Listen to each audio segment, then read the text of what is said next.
It's okay. Off your mind. It's okay. She off your mind.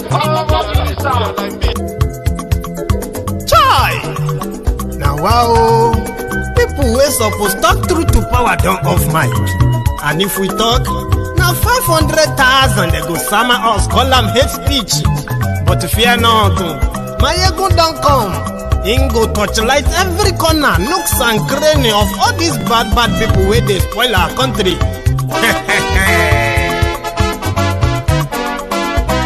So my people make we laugh, oh yo yo. Maiyegun don't come, oh yo yo. My people make we shout, oh yo yo. Maiyegun don't come, oh yo yo. Maiyegun don't come, man of the masses, oh yo yo. Maiyegun don't come, oh yo yo. Maiyegun diary Politico, oh yo yo. Maiyegun don't come, oh yo yo. This one not the off in mind, oh yo yo. Maiyegun don't come, oh yo yo. And in the touchlight every corner, oh yo yo. Maiyegun don't come, oh yo yo. Okay, some people be they holla say they want the power. Chai, them be promise us say we go get light and power. Nah. Them hustle sote they can't get the power. But now they know they do anything with the power.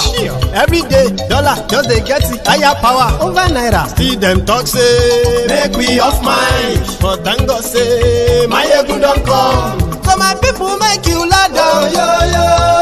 Maiyegun don't come, oh yo yo. My people make we shout, oh yo yo. Maiyegun don't come, oh yo yo. Maiyegun don't come, man of the masses, oh yo yo. Maiyegun don't come, oh yo yo. Maiyegun diary Politico, oh yo yo. Maiyegun don't come, oh yo yo. This one not the off in mind, oh yo yo. Maiyegun don't come, oh yo yo. Person where they do evil, no one make person talk. Them say that Maiyegun, that man too they talk. He too they talk. Say Maiyegun diary, he they hot like pepper. But every day then they take money in bulk. Woman picking, they the street they hawk. Still them talk say make we no talk. But thank God say Maiyegun don't come. So my people make you laugh, oh yo yo. Maiyegun don't come, oh yo yo. My people make you shout, oh yo yo. Maiyegun don't come, oh yo yo. Maiyegun don't come, man of the masses, oh yo yo. Maiyegun don't come, oh yo yo. Maiyegun diary Politico, oh yo yo. Maiyegun don't come, oh yo yo. This man not the off in mind, oh yo yo.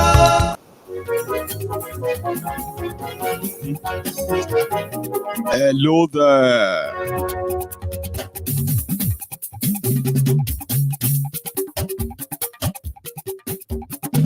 Maiyegun làwa mọ̀ làmọ̀ dódódódó.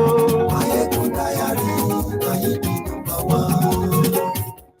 Good morning to you, good afternoon to you, and good evening to you from wherever you are watching from. This is Maiyegun live. Kindly let me know if the audio is perfect or not. Lórí Facebook, lórí YouTube. Maiyegun diary, Maiyegun number one. Gbogbo bó ṣe ń lọ ni Maiyegun já wa sí. Maiyegun diary, Maiyegun number one. Àṣírí ọ̀jẹ̀lú kì í bò níbẹ̀ o. Now, share the broadcast. Invite your friends. Invite your not so friendly friends. I've brought to you another interesting night. And I promise you, I am going to pay attention to the audio this time. So please, share this broadcast. Invite your friends. Invite your not so friendly friends. And tell them that Maiyegun today. Godfatherism kò sí lọ́rọ̀ Maiyegun. Maiyegun diary, Maiyegun number one. Ẹ farabalẹ̀ sẹ́ o kẹ́gbọ́rọ̀ lẹ́nu o. Maiyegun diary, Maiyegun. It is no longer them say, them talk, them don't, and the rest of that. Yesterday, which happened to be the deadline, we received the reports, and I have the report here with me. The presidential election petition of Peter Obi was submitted to the tribunal yesterday. But that is actually not the crux of the matter. It is the content of that petition. Bege is about to happen. Share this broadcast. lórí YouTube. Maiyegun ti dé. Àní ẹ̀sùn láti. Maiyegun ti dé. Wọ́n bàbá gbé wúrẹ́. Maiyegun máa wí. Àní ẹ̀sùn láti. Maiyegun ti dé. Tonight, I am also going to take you through a trip of demystifying some lies that has become a generation lie or generational lies about Nigeria, especially about the Igbo people of the eastern extraction of Nigeria. Please share this broadcast. Aṣòfin tí ń rúfin o. Maiyegun máa wí. Àní ẹ̀sùn láti. Maiyegun ti dé. Òwúrọ̀ olóṣèlú. Maiyegun máa wí. Àní ẹ̀sùn láti. Maiyegun ti dé. Ọ̀jẹ̀lú ẹ̀sùn láti. Maiyegun ti dé. Àní ẹ̀sùn láti. Maiyegun ti dé.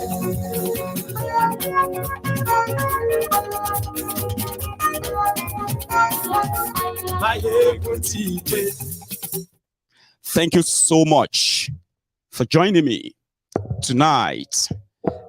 This platform, the diary, that keeps the record of happenings in Nigeria. And that is why it is always, Maiyegun's content are always dated. If you search for any historical, political happenings in Nigeria, as you are reading about them, Maiyegun's diary Politico analyzes them and makes it so simple for the people, you and myself, to understand how deeper the actions of the Nigeria politicians hurt us. How much of deceit that is packaged for us as one Nigeria. That's what I do. Because to me, the primary problem of Nigeria is injustice. Whether injustice small, whether it is big, whether the injustice is against individual or it is against an entire ethnic group, it is the same, right? To me, an injustice to one is an injustice to all. An injustice anywhere is an injustice everywhere. That is my own theory, right? Humanity comes first. And Nigeria politicians have taught me, as young as I am, they have taught me, right, to what? To look before I leap. To never play into their hands when they begin to play their usual cards.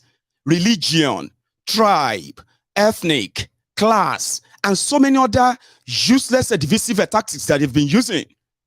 So I chose, right, to share my own understanding of the criminals ruling Nigeria who actually don't have any respect for tribe, ethnic, region, or religion, anyone.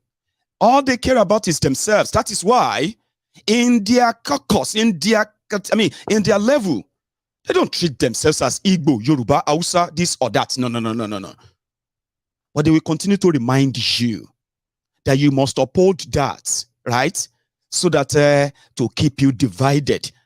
You know that? So understanding this will first give you first give you the clearer picture, or let's say an insight into how the Nigeria politicians, the Nigeria establishment, when we say establishment, that is beyond government now, right?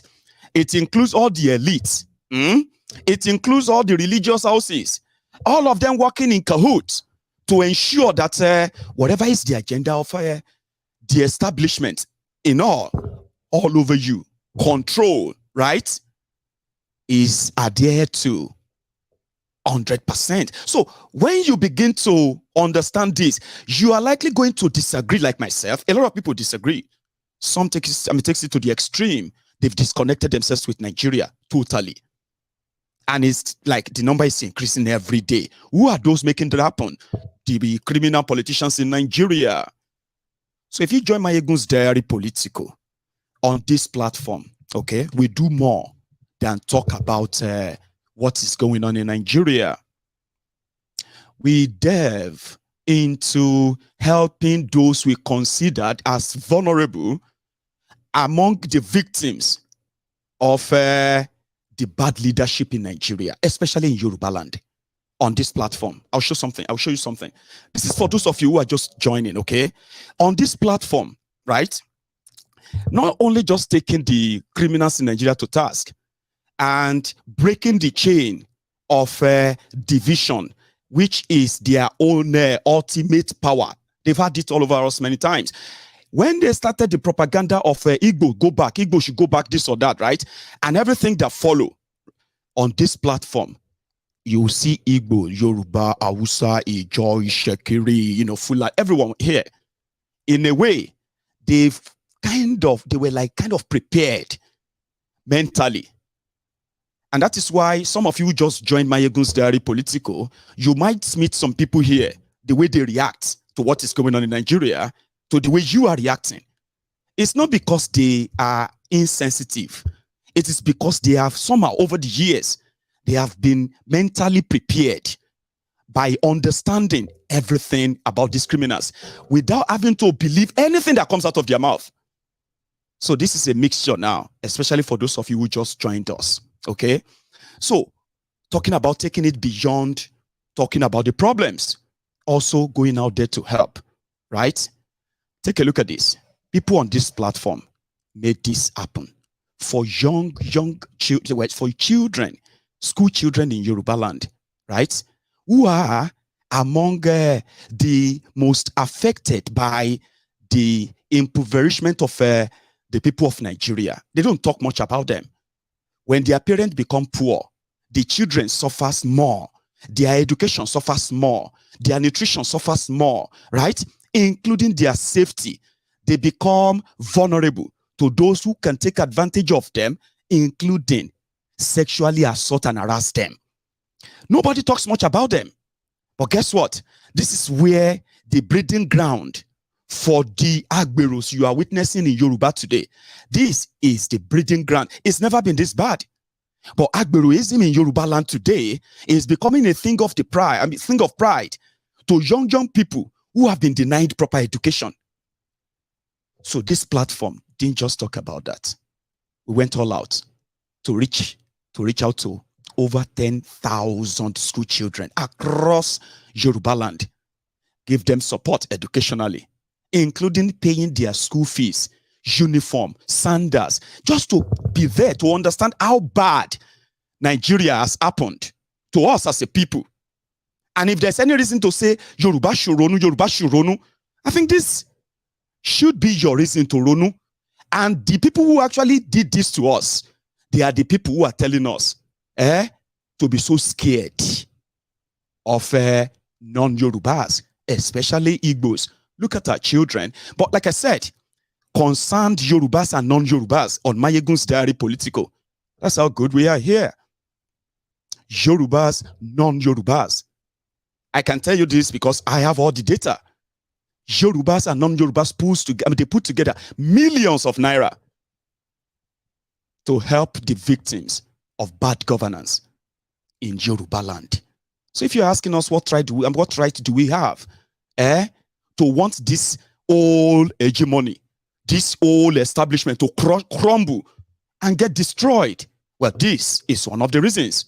Just before we get started fully today, introduction to what else we do on MaiyegunsDiary Politico. This is the Back to School project of the Yoruba Union on this platform.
Thank you very much.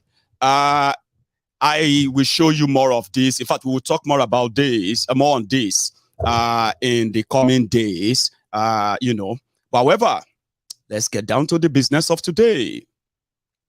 I bet you have read the caption, Abi, the description as well. Have you liked the broadcast, if I may ask? Shared it. If you have done all of that, thank you. Now you can sit back and relax, and we can talk. The legal battle that Obi promised. Hang on. How is the audio before I continue? Because I don't really want to get started, because it's like once I get started, I'm not really scripted. You know what I mean? So I can't really take it back fully. So let me know if the audio is pretty much great.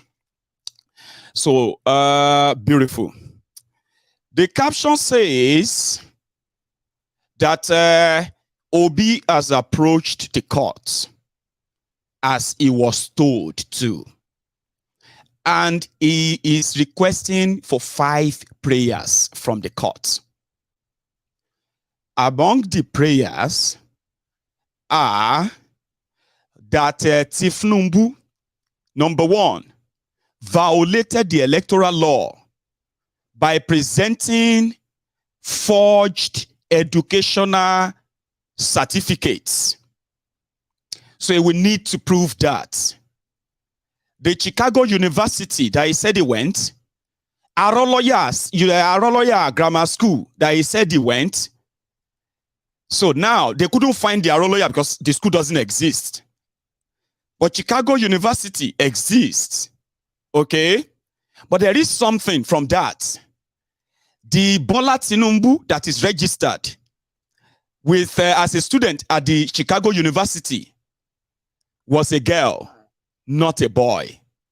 So all this complicated stuff, right?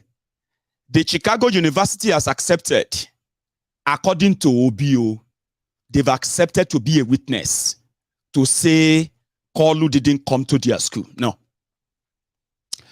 The second one is the conviction of Tinubu as heroin trafficker in America.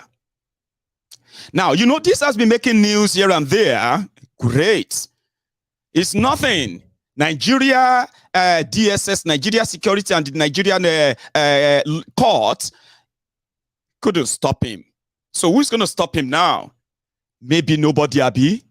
But for your information, the DEA that investigated and make deal with Tinubu on his heroin deal and trafficking in America, as well as the FBI, the agent that worked on his heroin case and money laundering in America, they have also accepted to be witness. Somebody said they don't have jurisdiction.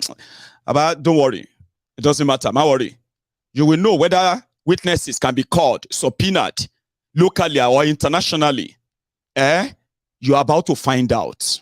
Okay? So some people are now saying that, it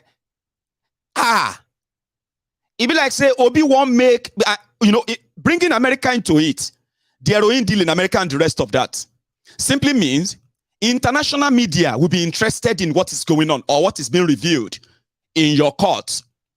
That is number 1 prayer.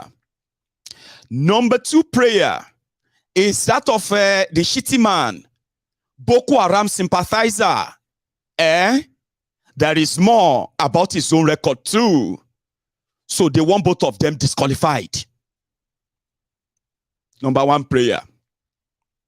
Among the prayers, is that, that's number 2 rather, number 2 prayer. Number 3 prayer is that Tinubu no score 8 million votes. They should call INEC to come and explain. Sure you get?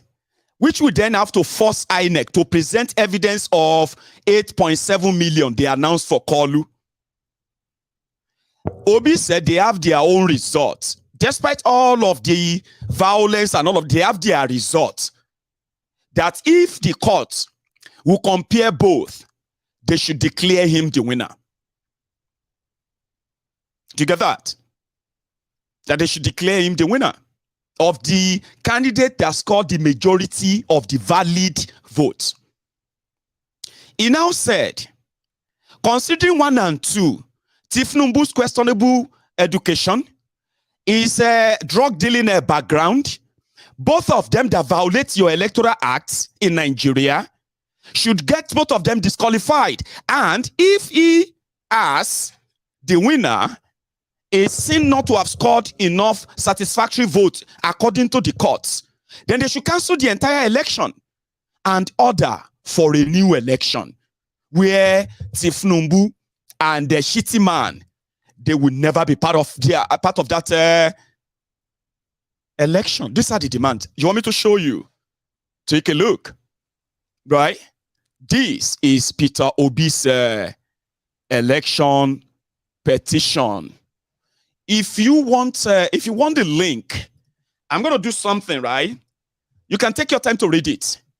I know a lot of you have opinions right now about what will happen or what can happen. But I can tell you this free of charge. APC, Egbekegbe, they are not happy. They are jittery. This is an exposure. Do you get that? They would have to bring everybody to come and swear to an affidavit. They would have to come and swear in court in anything they want to say in defense of Tinubu. Now, the American government, through their own embassy in Nigeria, they've condemned both presidential and governorship elections. And according to them, they are more interested in the court case now. Sure you get?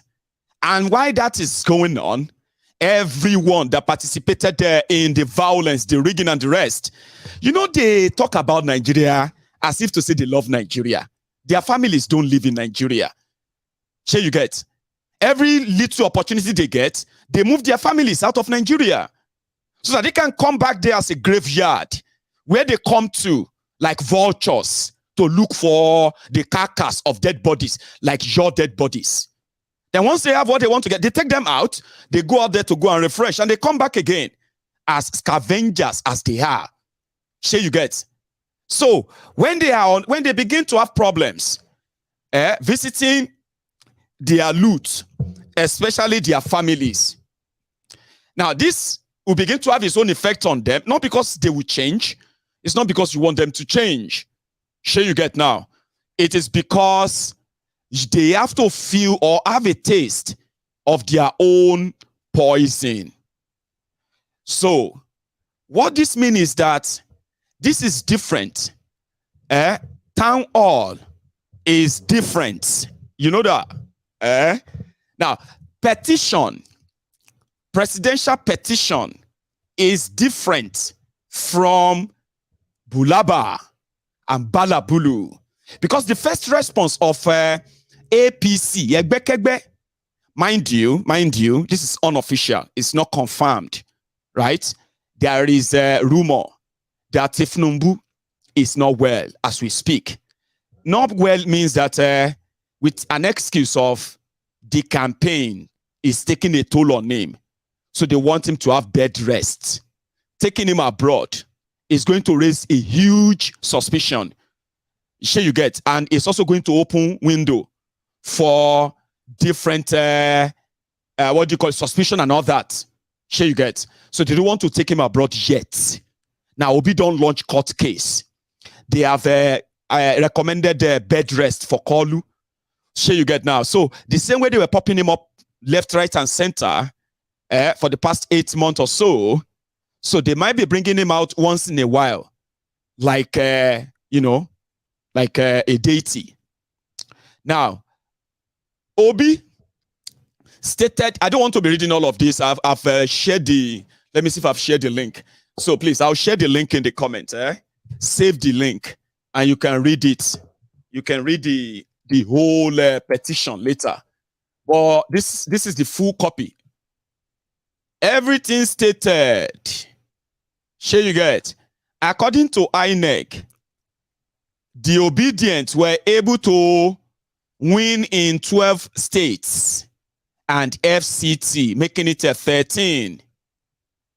Tinubu won in 12 states, according to INEC. Atiku won in 12 states, according to INEC.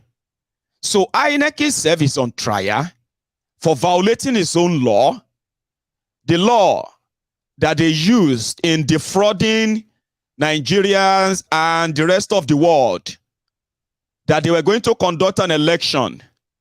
Okay, these are the prayers. Let me go on back.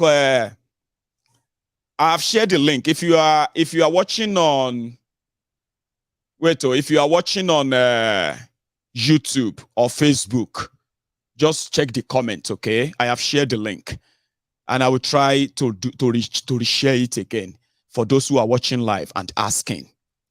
Share you get that? So these are the prayers. The petitioners therefore seek the following relief from this honorable court. 1. They first pray as follows: that it be determined that at the time of the presidential election held on the 25th of February 2023, the second and third respondents were not qualified to contest election. That it be determined that all the votes recorded for the second respondent in the election are wasted votes, owing to the non-qualification and disqualification of second and third respondents. 3. That it be determined that on the basis of the remaining votes, after discontinuing the vote accredited to the second respondent, Tinubu, and first petitioner scored a majority of the lawful votes cast at the election and had not less than 25% of the votes cast in each of at least 2/3 of the states of the Federation and the Federal Capital Territory, Abuja, and satisfied the constitutional requirements to be declared the winner of the 25th February 2023 presidential election. Now, 2, that it be determined that the second respondent, Tinubu, having failed to score 1/4 of the vote cast at the presidential election in the Federal Capital Territory, Abuja, was not entitled to be declared and returned as the winner of the presidential election held on the 25th of February 2023. In the alternative to 2 above, an order cancelling the election and compelling the first respondent, INEC, to conduct a fresh election at which the second and third and fourth respondent shall not participate. Right?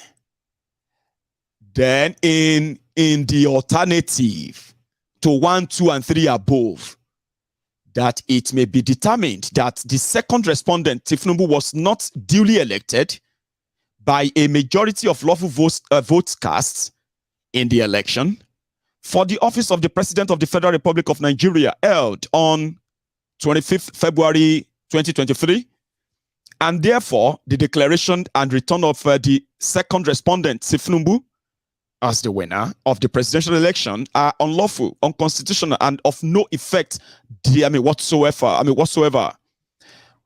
So, 3 or 2, that it be determined that based on the valid votes cast at the presidential election of 25th February 2023, the first petitioner, Peter Obi, scored the highest number of votes cast at the election and not less than 1/4 of the votes cast at the election in each of at least 2/3 of all the states in the Federation and the Federal Capital Territory, Abuja, and ought to be declared and returned as the winner of the presidential election. And 3, in part, an order directing the first respondent, INEC, to issue the certificate of return to the first petitioner, Peter Obi, as the duly elected president of the Federal Republic of Nigeria. And 4, that it be determined that the certificate of return wrongly issued to the second respondent, Tinubu, by the first respondent, INEC, is null and void and be set aside. Also in the further alternative to 1, 2, 3, and 4 prayers above, 5 and 1, that the presidential election conducted on 25th February 2023 is void on the ground that the election was not conducted substantially in accordance with the provisions of the Electoral Act 2022 and Constitution of the Federal Republic of Nigeria 1999 as amended. So part 2 of the 5th prayer in their further alternative, an order cancelling the presidential election conducted on 25th February 2023 and mandating the first respondents, INEC, to conduct a fresh election for the office of the president, the Federal Republic of Nigeria. And these are the lawyers: Dr. Onyechi Ikpeazu, PIN Ekweto, Chief Ben Anachebe, Sebastian Ono, I don't know. And, that's the list. Dayo Ashonebare, Unamdi Awa Kalu. I have shared the link there with you, and I indulge you to go take a look and read. It's quite detailed. So the first respondent, INEC, has been served. The second respondent, which is number 26, Bodilon Road, Ikoyi, Tifnumbu. The third respondent, which is Kashim Shetima, New GRA, Maiduguri, Borno State. The fourth respondent, APC National Headquarters, Adetokunbo Ademola Crescent, Wuse 2, Abuja. So this is the petition that is going to be the talk and the fear of what the APC, Egbekegbe, are going to unleash their propaganda on. Talking about propaganda. Their propaganda of wanting to rule over a country by rigging and then violence, and then telling the Igbos to go back to Eastern Nigeria. I have something to share with you tonight. My advice for the Igbo businessmen and women outside Igbo land, not just Yoruba land, outside Igbo land generally, there's been a long-held myth. You cannot survive in Eastern Nigeria. That is why you have to leave your land and go everywhere all over the place. A lot of you know this is a myth. But with what happened in Lagos 2 days ago, okay, it is something that you should demystify. I will lead the charge in this regard to let you know that the Eastern region is not landlocked. Here you get. And there is nowhere you are that the demand, if you are needed, they will find you. A lot of you today are international businessmen and women, from Okrika, from Oka straight to Taipei in Taiwan, or what have you, where you are actually going there with prototype of something, an idea. You produce them and you bring them back to Nigeria and you turn them to money. So China is very far. Aba is not far. You just have to make the whole world see Aba as your China. And you don't have to do it right away. And mind you, Lagos and the politics of Lagos that has become a blight on the good image of the Yoruba people in Nigeria and all over the world. Historically, that Lagos that is telling you to go back to where you come from, other places in Yoruba land will gladly take you. Ask the Igbos, the Southeasterners who are doing their businesses in other part of Yoruba land. Ask them, what are the reception like? Let's ask our own brothers and sisters who have made their fortune from working in the eastern part of Nigeria. Who are those who dominate the oil industry, or should I say, the oil industry and everything associated with it in eastern part of Nigeria, including the Niger Delta? You will be shocked that they say when you throw a stone into the market, be guaranteed that there is possibility it will hit somebody from your homestead. But before I do that, right, somebody has something to say, and he has to be the deputy to Obi. According to him, right now in Nigeria, there is no there's no president-elect. And this worries Kolu. According to his presidential campaign council, the ones that have been bleating, shouting, screaming, and then raising tribal ethnic tension, that said that they can never apologize, the Igbos should stay away. The people are reacting. Guess what they are now saying? They said Tinubu, just like Buhari, that you will never hear from him directly. You will be hearing from the Presidency. The Presidency are the likes, the one that is the Presidency is Garbage Shehu. You know Garbage Shehu? Sorry if you are new. That's Garbage Shehu, okay? But for a long time, the veterans on this platform knows when I say Garbage Shehu, I'm referring to Garbage Shehu. Sorry. And then, when I say Femi Okuno Adeshina, you know why I'm referring to, yeah? So these two are the Presidency. They are those who speak to you when Buhari became deaf and dumb. You don't see him. Sure you get. Now, they are already, I told you that this is going to be Buhari Pro Max. Yeah? So, from their camp where they have been threatening fire and brimstone, brimstones, you know what they have done now? They now said, Tinubu said, is personally pained. I am pained by the recent developments where people are being profiled and they are being attacked. The election is over. Let the healing start. Omo, if you believe them at your own peril.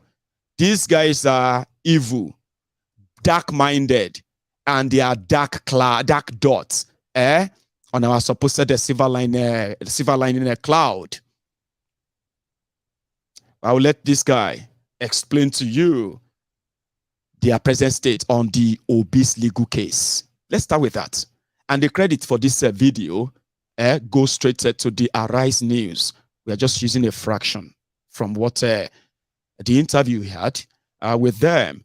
And we indeed say thank you for this piece. So yeah, let's listen. So that's Baba Ahmed. Insane, but you asked the question.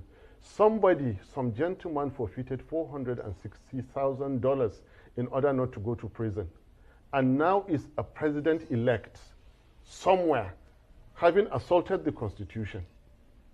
Well, yes, we will put it in our petition. Well, it is in your petition. It is. I mean, I saw like I told you, we never expected them to behave the way they did, so we will hit them where they don't expect to be hit.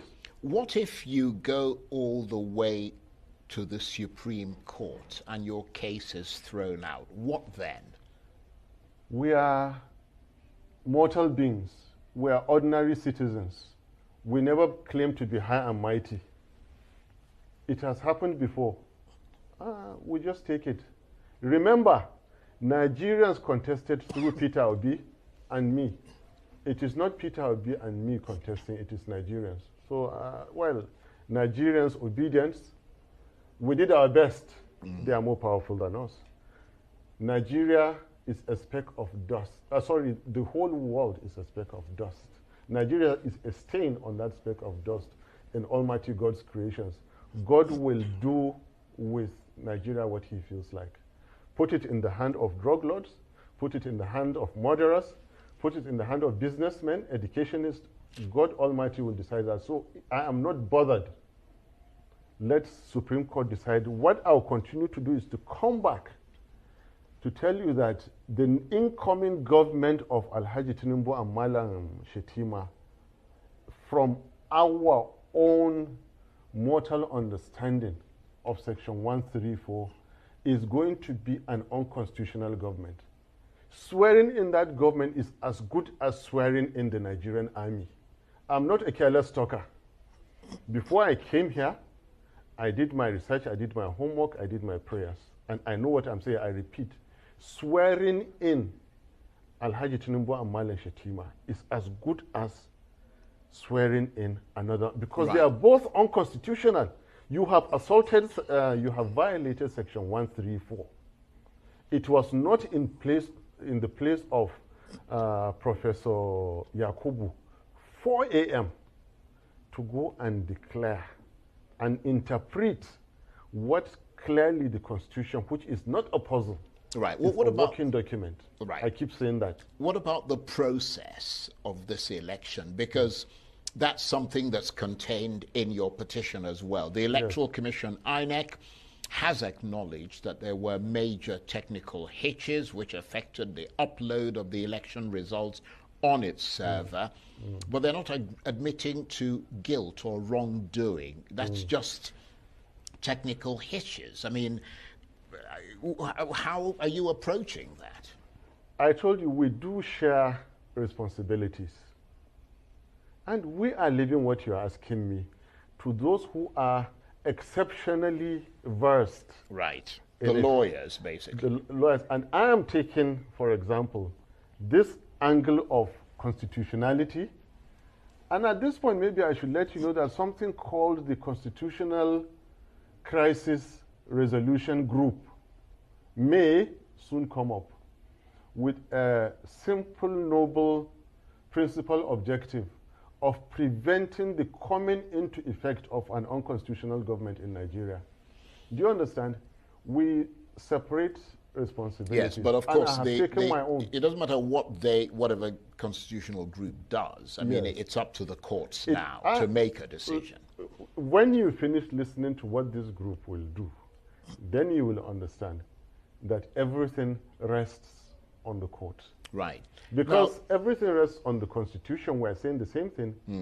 I keep telling you that the entire nation is a nation because we have a constitution. Yeah, but everything... Which must not be abused. No, I understand that, but everything rests on the interpretation of that constitution by the courts. This is where I've got you. Charles, Section 134 stands interpreted. I repeat, it stands interpreted. Well, I've seen suggestions to that effect, but I think we need a reinterpretation in the courts. Listen, go to the ends of this world and come back. The truth is the truth. The meaning of each can never change. The meaning of and can never change. Two people are sitting on this table, Charles Anyagolu and one guy from Labour Party. So you can never, ever change that. And that is why I have told you, the wisdom, which is higher intellect plus experience of their lordships, when eventually they make that ruling, which we will, I commit to accept their ruling today. Even though I don't believe in them, I and Peter will be committed to accepting their ruling. Well, you don't have a choice. I mean, if that's what they decide, exactly. You don't have any other. That's the final. They are our world. They are our world. They are our life. But listen. Yeah. I've told you. By the time they decide it, you and I will understand whatever they understand. Those people who wrote the Constitution are people like you and I. They speak the same English you and I wrote the GCE O levels for. And I dare to tell you again that Section 134 and all other allied and related sections are already interpreted. They are to be followed. They are not a puzzle, I keep telling you, for anybody to play with. Well, we'll have to again wait and see. The Nigerian Constitution has been violated by INEC. Right. But the decision... The Nigerian Constitution has been violated by one reckless chairman you've made that of point INEC. Emphatically. I have, and this has to be... This is what Nigeria is about now. Right. I want to ask you this in the last minute that we've got. Yes. The decision of the tribunal, which should come within 180 days, is of course not final, and this could go, as we said, all the way to the Supreme Court for a conclusive verdict. So it could take upwards of a year, perhaps even longer. But you say you've got the stomach for that. We do. We do have a stomach. We do have the attitude for, in fact, ensuring most of all, which is exactly why I'm here today, that an unconstitutional government must never be sworn in. Tinubu Shetima must never ever be sworn in because of the violation of the Constitution. So we're not talking of 1 year. We're talking of before 29th of May. It's either they go and create 6% out of thin air, and we said, you people have the power. Go ahead and swear in. I'm happier, really, that they can rig again after the election, after the results, and add 6%.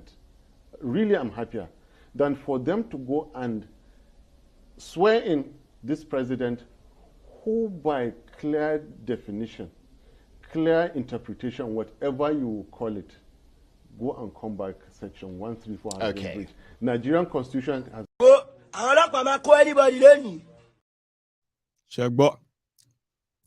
And that is the problem of APC. The confidence at which Obi and his vice are talking are so convincing, plus what everybody witnessed in this charade called election that has caused so much division, that every time people look at Tinubu, they just see a thief. And to the Tinubu's camp, this whole thing has delegitimized Tinubu's supposed victory. They were supposed to be basking in the euphoria of this, what life is going to be, presidential life and all that stuff. But they can't. And if they are, they can't show it. And that's not the way it used to be. After 1 year campaign, rigorous campaign, battle here and there, you are declared the winner and you can't celebrate.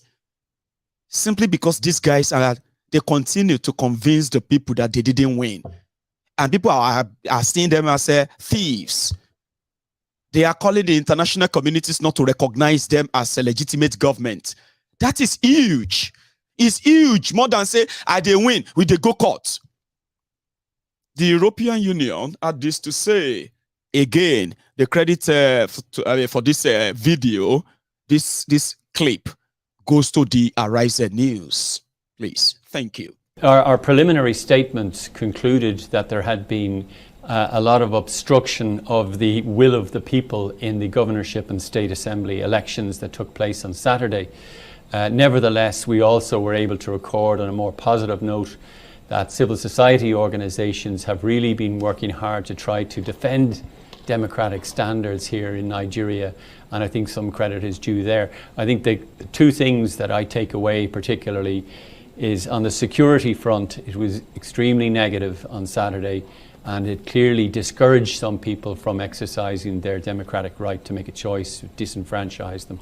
But also on the transparency side, there was some improvements in the performance of the election day process, the opening of the ballots.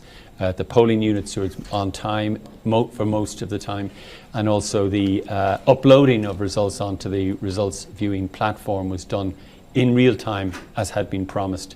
So it was a mixed bag, but the overall voter participation on Saturday was extremely low and unfortunately doesn't tell a very happy tale. Indeed, when you said there were some improvements in transparency of the process, from your observation, where are the areas that were lagging? Where could those other improvements could have happened?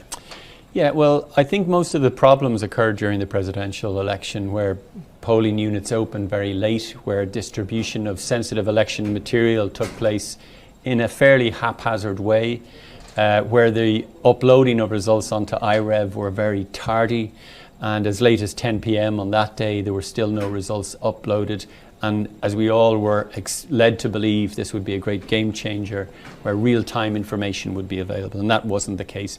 And then there were major problems in collation centres. In some cases, collation centres weren't open. And to go back a little bit to BVAT, sometimes they weren't operated properly by polling officers.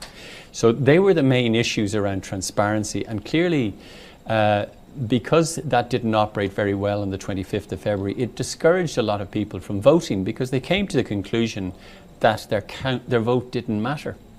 And that's a really bad situation to be in, because already you have a low voter participation, now compounded by a lack of faith in the integrity of the overall process. So we tried to draw attention to that in the preliminary statement which we made this afternoon. Right, so your sense then is that there were lots of small fire outbreaks, if you like, in this governorship election that had to be put out one by one, and you think the authorities managed to keep a handle on it and it didn't become an inferno. But you've said that your group's mission in Nigeria is to strengthen democracy. Do you think the election met the standard for strengthening democracy based on criteria that are internationally acceptable? Well, first of all, to draw that conclusion, it would require us to compare it to previous elections. And that's not something we do. So this is a fresh mandate. This mission looks at this election and this election alone. And at the end of our process, which is coming in June, we'll publish a final report which will contain conclusions and recommendations. And it's in that report that you will find the type of conclusions I think that you're referring to. But it is impossible to ignore the deficits that have occurred during the course of this overall general election, including the presidential. And it is difficult as well to point to progress being made in terms of the democratic story of Nigeria. So it's premature for us to draw those conclusions. Today's preliminary statement is based on what we observed so far, and as I said, our long-term observation. And yada, yada, yada, yada. You know, Ibo, he won't want Nigeria to quote him that they took a stand on this. So that's why they always call their reports preliminary. They will go back to their country before they give the conclusive reports. Here you get. So talking about going to courts, even before the rigging, we have said it that once they rig you, the process of elections in Nigeria is like war, and they are like in stages, okay? So the first one, you stand that you want to contest an election. And then they will give you the rules. You are going to be rigged. When you are rigged, they will tell you to go to court. Go to court. But when you get to court, you will realize that they also control the court and the judges, tribunal and everywhere. So it depends on how much you can bribe your way and the rest. So after you go to court, on technicality, even when you prove your case, on technicality, they can throw it out. And then if you decide to go out and protest, they can then unleash their terror on you. These are the stages of participating in Nigeria elections. So if you then somehow pull the crowd, face the system, people will die. They will kill people. Yeah?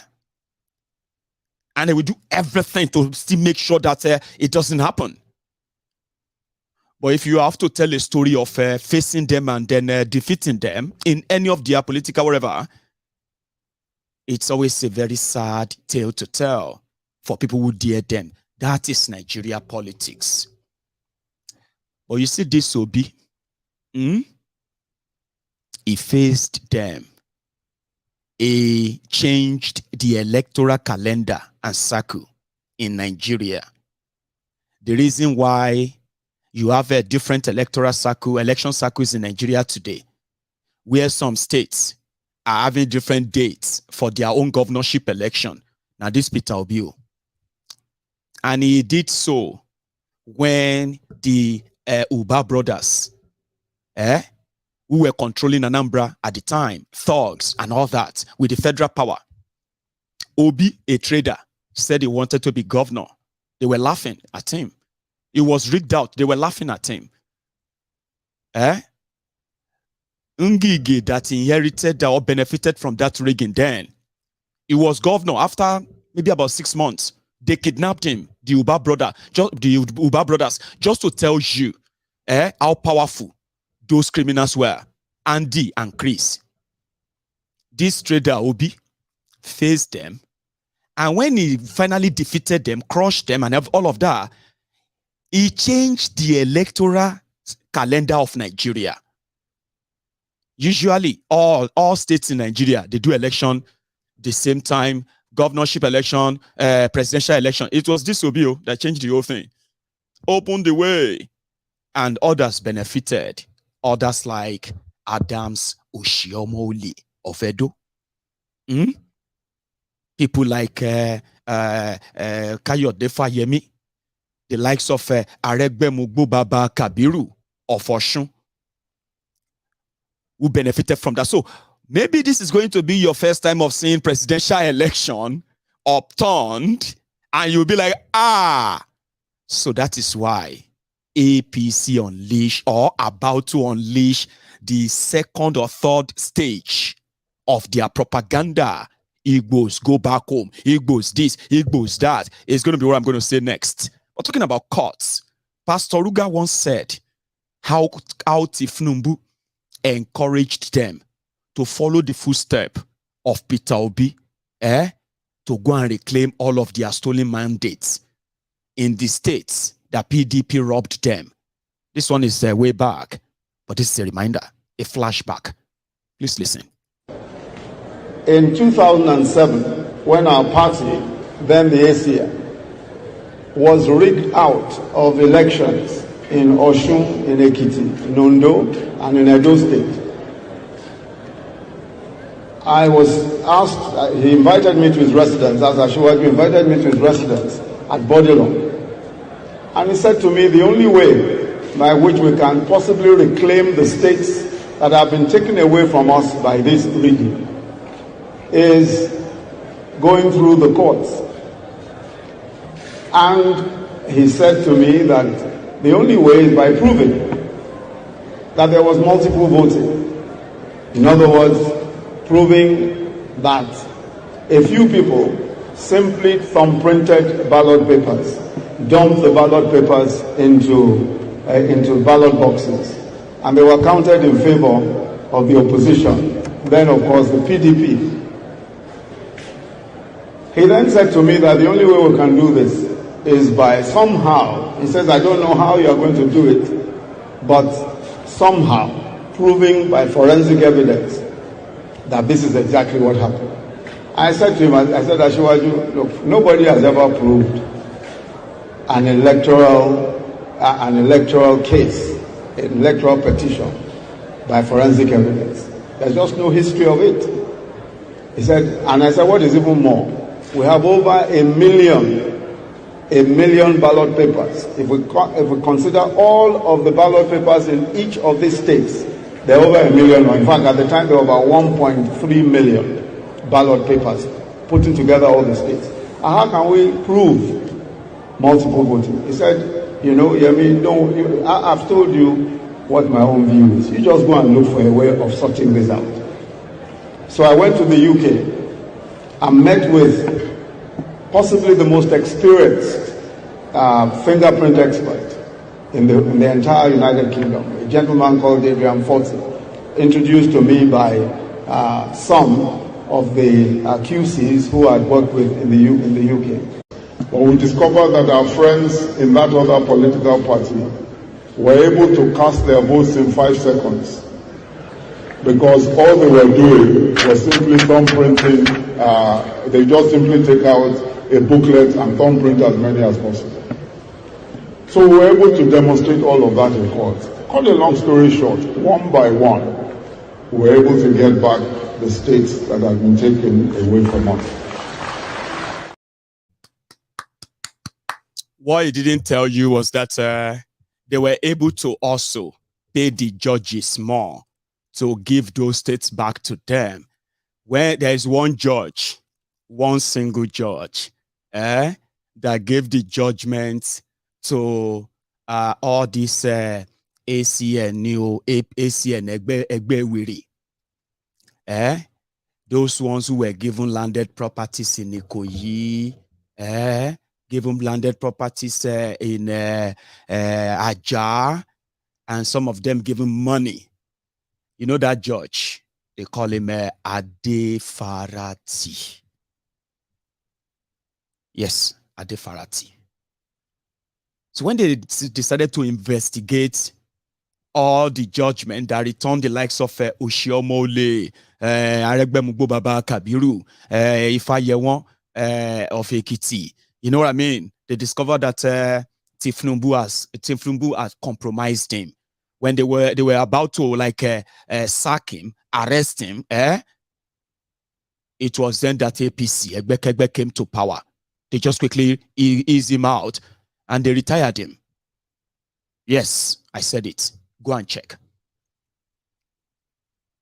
So somebody is now going to court. We use forensic. You said he should go to court. And he's going to court. But you are still not happy. Now, let me tell you something. You remember when I said that the Igbos in... no, let's even just stop saying Igbos. Easterners, including some of you that including all of you that they call the South too. You are not South too. But we can use Niger Delta, okay? Or we just address you with your nationality. Ijoy, Shekiri, and all that, yeah? To the rest of to the rest of Nigerians, all of you, you are Igbos.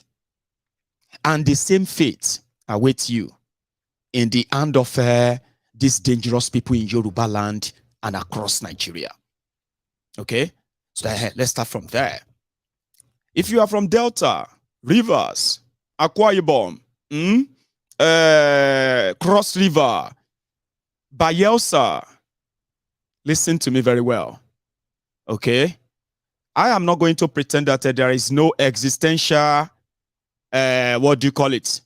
difference between yourself and the Igbos. Historically, your story is not different from the stories they told some of us about every tribe in Nigeria. If everyone wants to actually be honest with the kind of prejudices that we were raised with, right? Then you realize that we all have the same thing. But you know one thing about history? As much as they said that if you don't learn from history, you are bound to repeat it, Abi? But one thing you should remember is this. Do not be a prisoner or do not be prisoners of that same history. When you read your history, you learn from it. But when you learn from it, you don't learn the horrible part of it and then relive it. You are doubling or you are hurting yourself in a very, very terrible way. Now, if what I'm saying is not sounding or making any sense to you, let me break it down for you. Nigeria is a politically wrongly formed and forced together country. We are pretending to actually like ourselves. Meanwhile, we can't wait for any opportunity to kill ourselves. Any opportunity. That's how you do. That's how your people do. That's how your people they do. They love to, oh yeah, kill them, burn them. Sure you get. But you can save all of that. The APC, Egbekegbe, they have shown that their power or maintenance of that power lies in the division that many of you are drowning in right now. So when you learn the horrible part of your history, you are hurting yourself the second time. But there is something called brotherhood, collaboration, partnership. The fact that you actually share the proximity together is enough for you to tell yourselves the truth, not what Nigeria told you that you keep repeating with yourselves. When I made that call, that if you are from the eastern part of Nigeria and you have all this, your life investment, everything outside your region, the future of Nigeria that you have right now, implores you to begin, to begin to divest your investments. When I made that call, out of ignorance or out of anger or rage, somebody came on and he said, "Thank you, Jare Maiyegun. Once the Igbos leave Lagos now, Lagos will turn to a desert." I said, "Listen, I understand your anger or your frustration, okay? And I understand why you are feeling like that too. Lagos, especially this Agberos, what do you call this, Lagos Abobakus, these Alakpama Shishes, jobless, lazy scavengers, like their leaders, entitled, jobless, miscreants, so to say. But do you know something? These guys are the loudest, no doubt. They have access to money because they could extort for free, right? But they don't represent the majority of the people that live in Lagos. Yeah, they are bigoted, and of course, APC have members, don't you know? APC have members. Old men, old women, some of the, miseducated, ill-educated, and then poorly educated people, ignorant people, illiterates, who they could take advantage of. The people that feed fat on their propaganda. Somebody who is educated will not think like this, you know. There's no Yoruba. Now, talking about education. Education is not just about going to school, being able to read and write. That is another ignorant thing to say, to know. Education is not just being able to read and write. Yeah? But you see, when you see bigots, you give me a sec. I will be back. I want to mix something up there, and then we can continue with this. Don't go anywhere. And the only way out for us is to continue to do that in the next 4 years. This particular aspirant, as you all know, you can go and check it. The records are there. This is somebody that has been arrested for spending fake American dollars in a nightclub in America, and he's been detained for months. And he knows that he has won mock shots for months before this whole thing was quenched. He's also known that he doesn't have the competence to do what he's being propelled to do. The records are there in Bagara General Hospital. This is somebody that has gone for rehabilitation before. We don't want to go too far, but we know. Are we not? Now the truth is this. We don't want to talk about all the things that we know, but we know that, our leadership should have a rethink. Because the truth is this. I will not stand here on the mandate of Lagosians and then allow. Anyway, thanks for that. We'll come back to that. Ironically, that what is said there actually described Sanwo-Iku, perfectly well. Let's say to give a madman a cutlass is not a problem. But to now ask the madman to return the cutlass, that is the problem. And I think that's exactly what Sanwo-Olu showed all of you in Lagos. That you have elected a madman. You opened your eyes, you elected a madman. Give him cutlass. They're going to cut you, yeah, show. When I come to the talk, so yeah, Mr. Governor, you don't do. Bring the cutlass. Stop cutting us. You think it's going to be easier? Now you do know better, Abi. It's going to be a long road to freedom. So this young man came and he said, Lagos will turn to desert. I said, no, don't think like that. No. Number one, Lagos might have been what it is. There are Igbos, there are non-Yorubas from all over Nigeria that are living peacefully in every part of Yoruba land. The propaganda of the Igbo said Lagos is no man's land, is no man's land, is no man's land, is APC-sponsored propaganda. It worked because they are able to put that fear in Yorubas and non-Yorubas alike. They were able to receive the protection of the Nigerian state, where thugs were unleashed on the Nigerian citizens to stop them from exercising their franchise. Do you understand? So it's Lagos. And Lagos, like Tiwa Savage said, sex tape le baye mi je, agbero le boruko Yoruba je, atagbero to wọ suits, atagbero to wọ nika, agbero is agbero. Yorubas will deal with them. We have now seen, in fact, what they did in Lagos opened our eyes to the danger that is lurking around us. When they have no Igbos to attack, listen, before they could identify Igbos. Now they don't even give a damn. Okay, if you are from eastern part of Nigeria, Niger Delta or anywhere, you are Igbo, you know safe. They are not stopping there. If you are a Yoruba man or woman that's mistakenly look like Igbo, you could be targeted.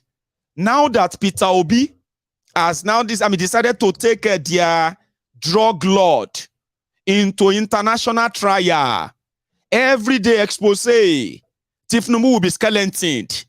You get what that means? This is going to put more and more and more people into their profiling category to attack massively, selectively, and kill.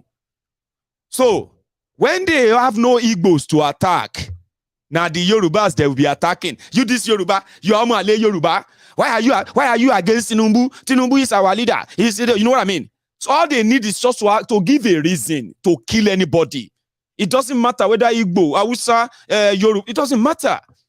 APC, Egbe have shown us that they have grown home terrorists in Yoruba land from Lagos State. And before the O virus contaminates the entire Yoruba land, Yorubas will do something. So don't worry. And Lagos is not going to be a desert. Forget that. Because even if they say, even if the Eastern Nigeria is turned to the Japan of Africa, a lot of Yorubas will relocate to the Eastern Nigeria for job and the expertise they can offer. Trust me on that. And a lot of Igbos, they will remain in Lagos to still serve and live there, run their businesses. But what I advised you is not to create that barrier per se. I have realized that the concentration of commerce in the western part of Nigeria has had over 70% contribution from those who are not from the region at all. Do you want me to explain? The non-Yorubas who actually contributed economically, I'm talking about, bigly, hugely, to the commercial arts center they call Lagos today. 70% of those who actually made that fortune there, who built that city with that name, they are not your politicians. Look at the infrastructure in the city, road, electricity, and all that. They are the worst of the worst. That's the job of the politicians, Abi. Your politicians. But look at the private sectors and things they have done in Lagos and what Lagos State is raking from them. Go and check the owners of all these, businesses. When you check who are the owners of all these businesses, they are non-Yorubas, including non-Nigerians. So what does that tell you?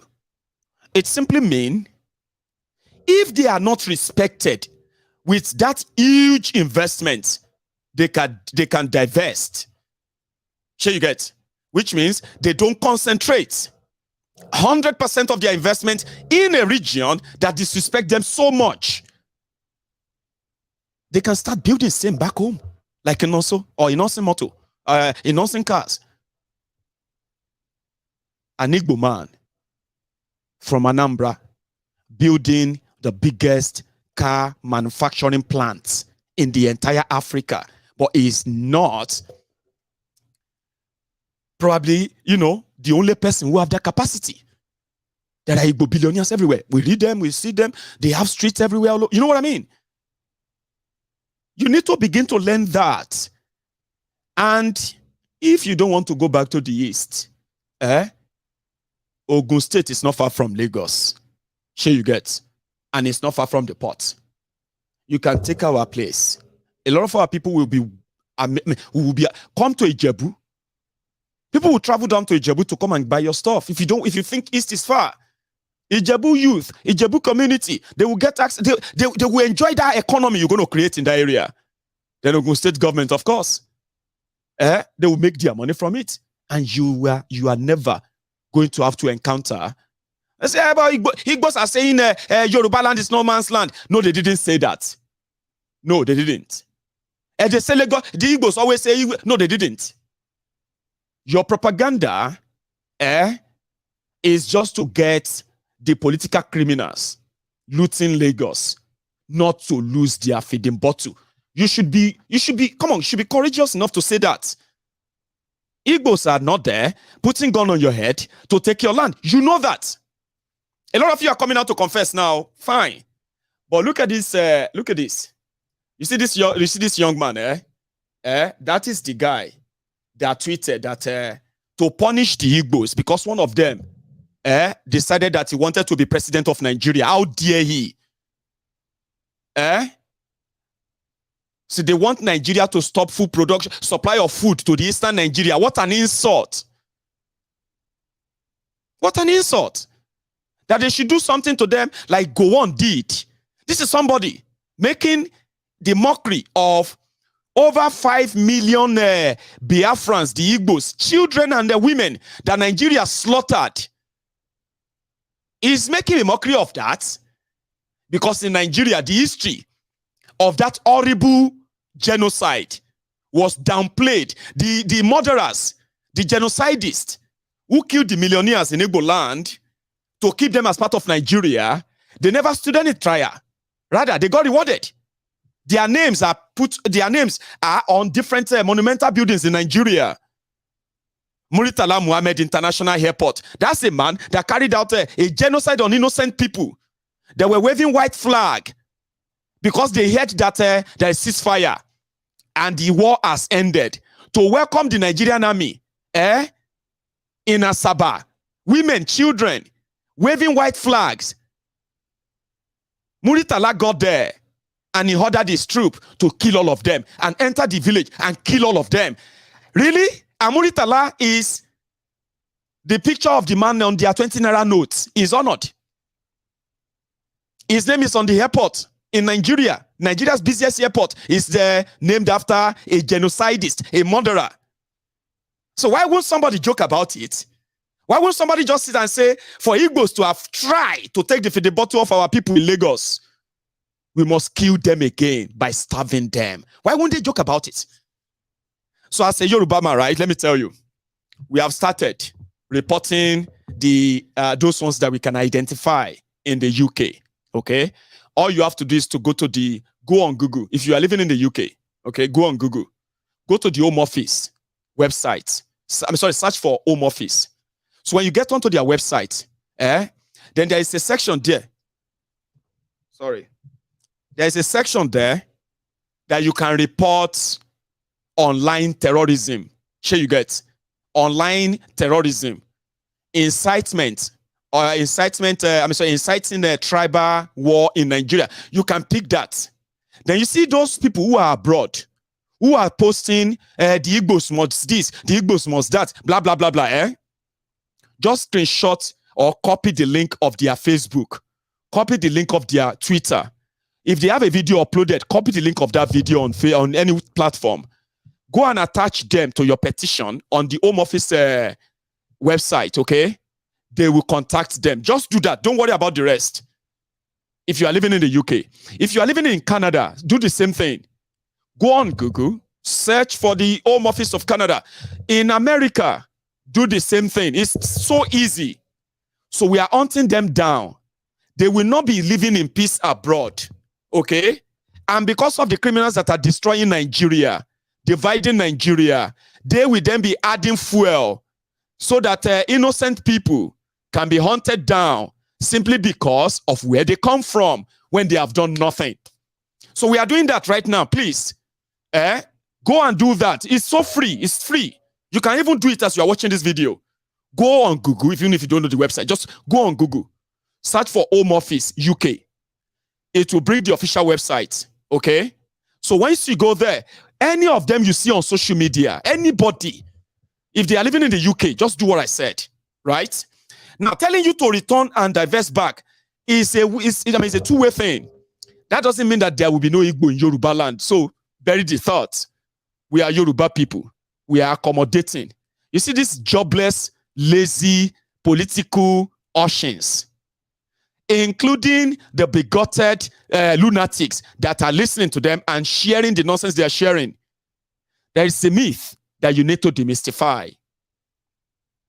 And like I said, if the people of Niger Delta, who the whole of Nigeria says your oil belongs to Nigeria, share you get, the land in Yoruba land belongs to the Yorubas. Lagos belongs to the Yorubas. Yeah? And then the gold in Zamfara belongs to Zamfara. Abi? And all of other mineral resources that they are stealing from northern Nigeria today and eating from you, they belong to northern Nigeria. But the Niger Delta oil belongs to Nigeria, including Lagos, where they use the same oil to develop. You know, it's such a shame that some of you have no shame at all, right? That you could actually open your mouth and say Tinubu built Lagos. And you kept repeating that and repeating that and repeating that until you started believing that. Anyway, return. When they say you should return, please do. You have area market, Abi. A market that they said is, if not the biggest in the entire West Africa, it will be one of the 3 biggest markets. You have Aba International Market, a place where you could manufacture just anything. Anything. Replica of just anything. Aba is like the China of Africa. Divest your investments. You, the people of Niger Delta, you have the oil, but the oil companies headquarters are situated in Lagos. So when they count how much money they made from Niger Delta, and they are about to declare profit, they pay the profit to the government of Lagos State. So that the Elenuyama like this, a stinking, dirty hag like this can go on Twitter and say, let us punish them because they don't respect the owner of the land. This is the guy. So someone like this Elenuyama can collect the crumb from whatever taxes these companies pay from your oil.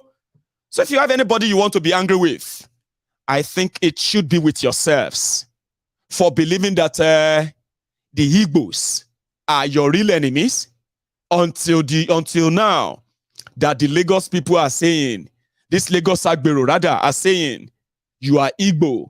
Now, if they say your land is landlocked, tell them that, hello, the Igbo land that I know is not landlocked. First, they use politics to redesign the map of Eastern Nigeria, Eastern region of Nigeria, the one that signed independence agreement with the rest of Nigeria, and then got that independence in 1960. So they politically cut them off so that they can put the Igbos in the middle, and they can say, Igbo land is landlocked. Hello. Let me show you something. It's called, it's brief, because after that, we're going to go to another thing. But let me bring this to the screen.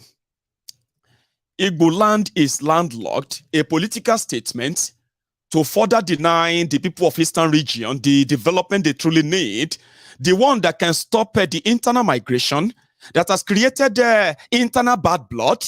There are a lot of people who have been misruled and cheated by their different rulers across Nigeria. Decided to pass the blame on the Igbos on a demo. They want to dominate everywhere. They want to control everything. Control what?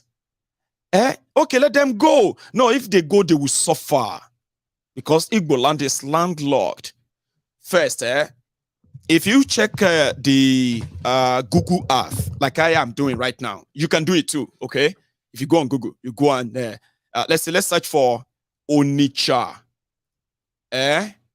Onitsha Bridge, which is where they have the water that is visible. Sure you get. Now give me a sec.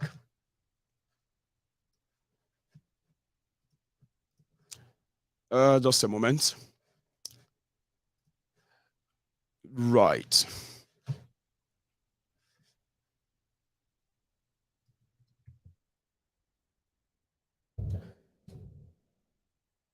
Now, returning back, people said they need the port. I agree, you need port.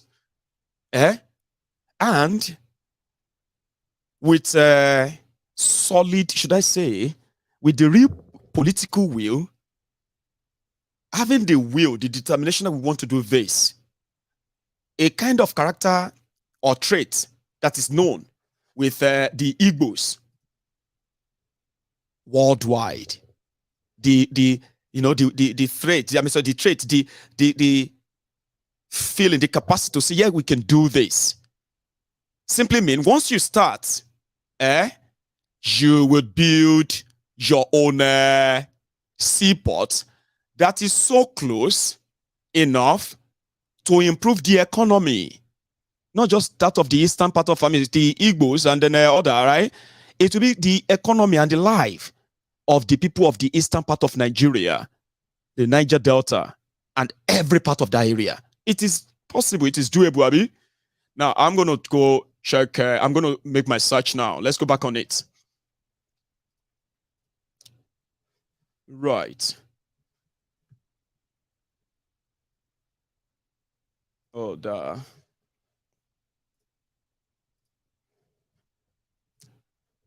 So Igbo land is landlocked, and it's an argument as if to say it is so impossible, right, to get it done and liberate the people of eastern part of Nigeria economically and all that, right? So let's say Onitsha.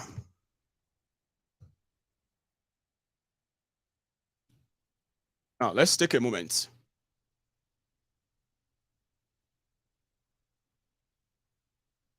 Right. Now, hang on.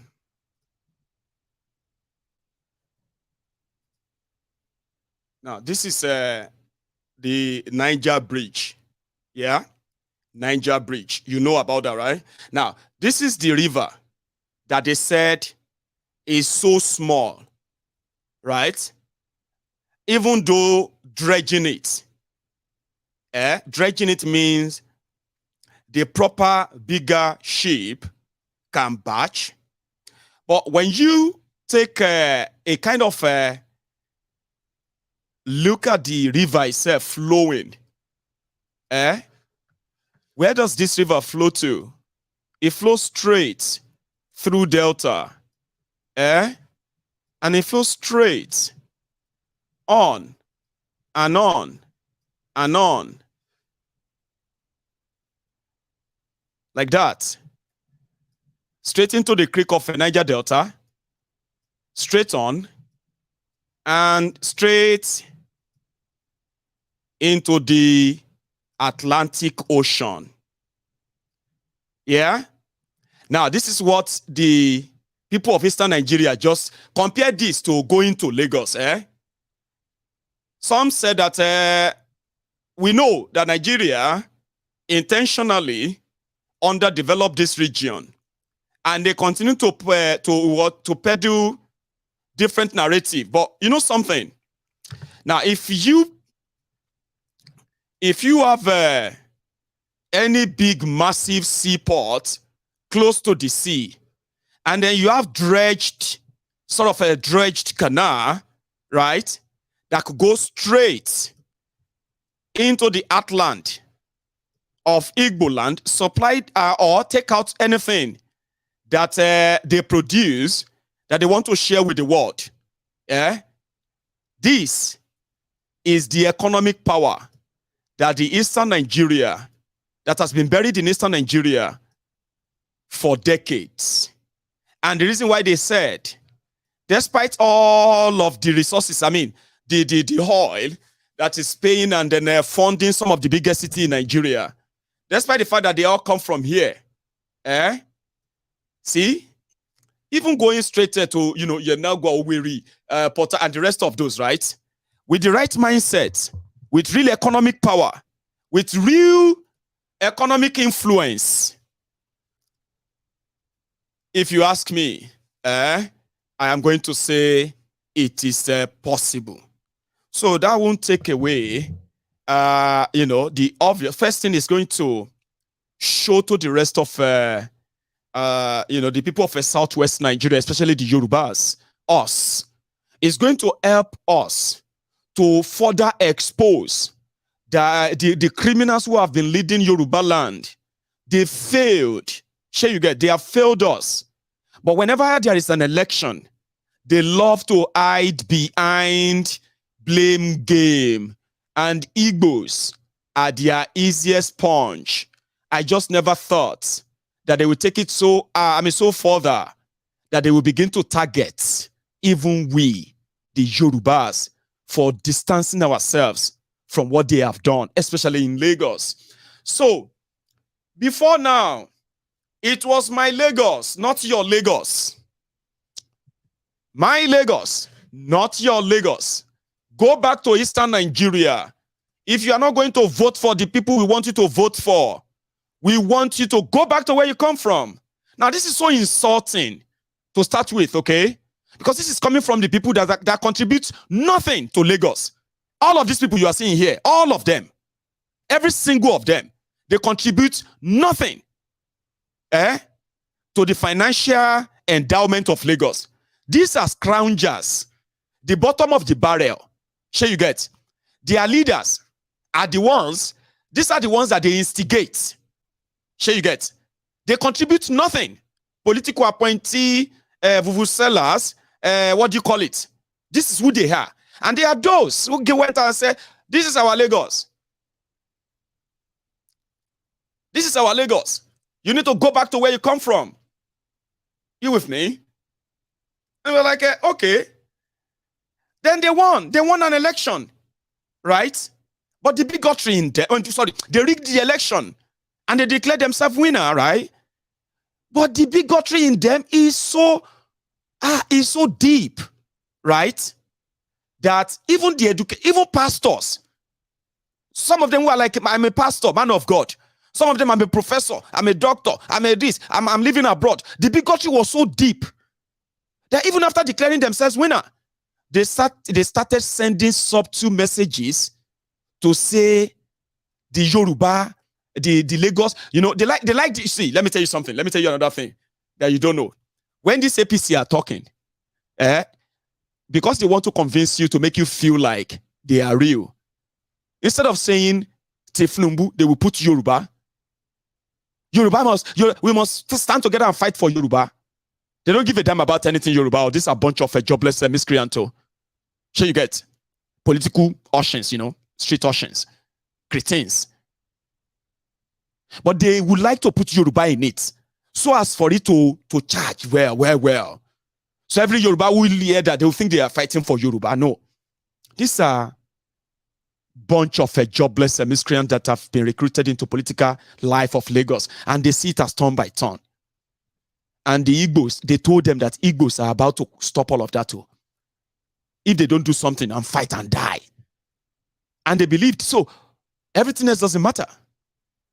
Then after they won, those ones who were educated among them, they started sending subtle messages, some messages like, thank God for Lagos. So Lagos state government urgently needs to review land ownership and rent law so that they can begin to take back the land, the properties of Igbos. Sure, you get. We call these subtle messages when they are pretending to be trying to speak for Yoruba. No. It is still the APC talking. Subtle messages.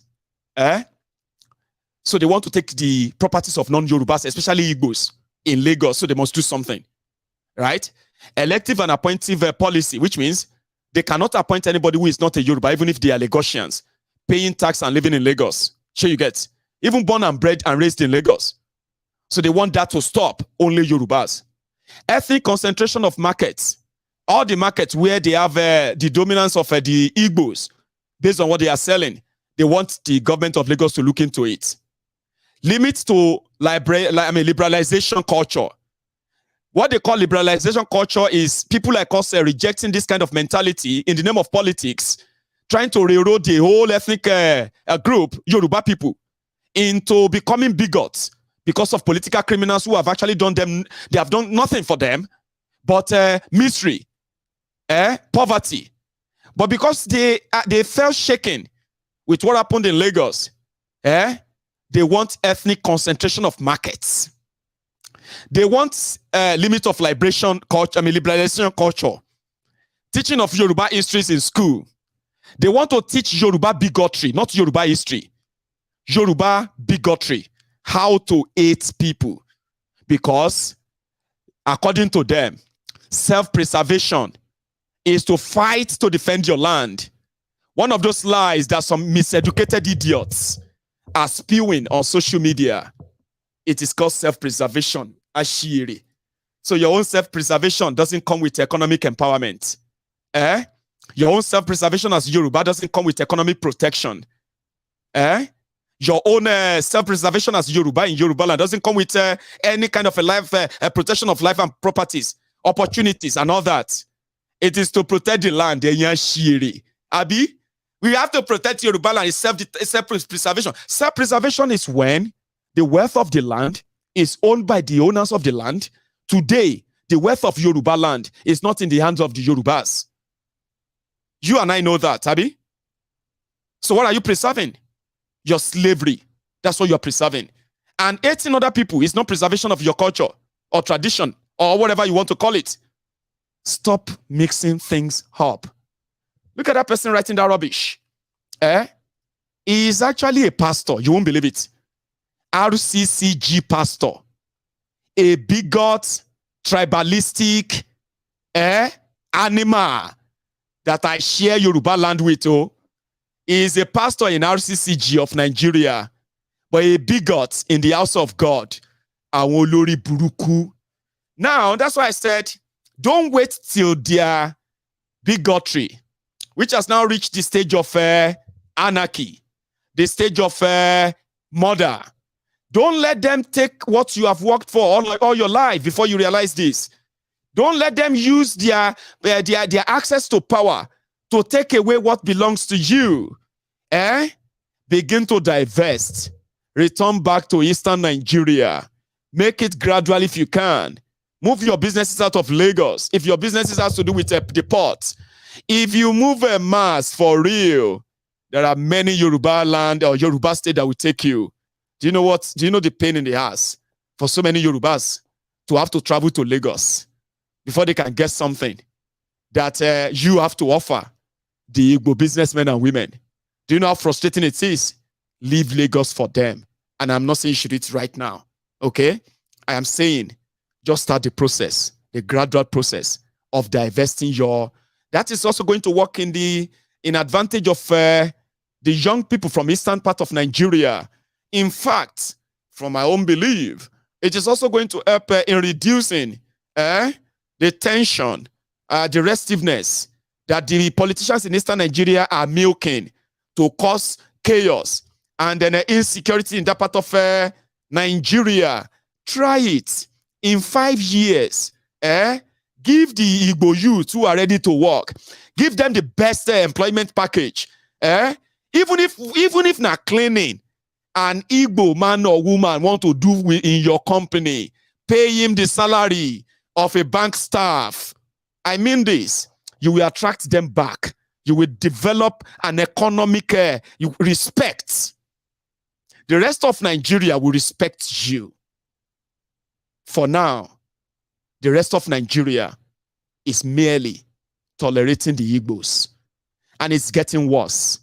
Now, they don't give a damn whether you are not Igbo. If you are from the eastern part of Nigeria, the Niger Delta, in Yoruba land, even if you are from the Middle Belt, all of us who are Yorubas, who don't look like Yoruba, to them, they are merely tolerating us. It is just going to be a matter of time before they start attacking and killing us. They've started already. Don't give them that. Don't give them that oxygen. I don't have the power to make you go back. I can only advise.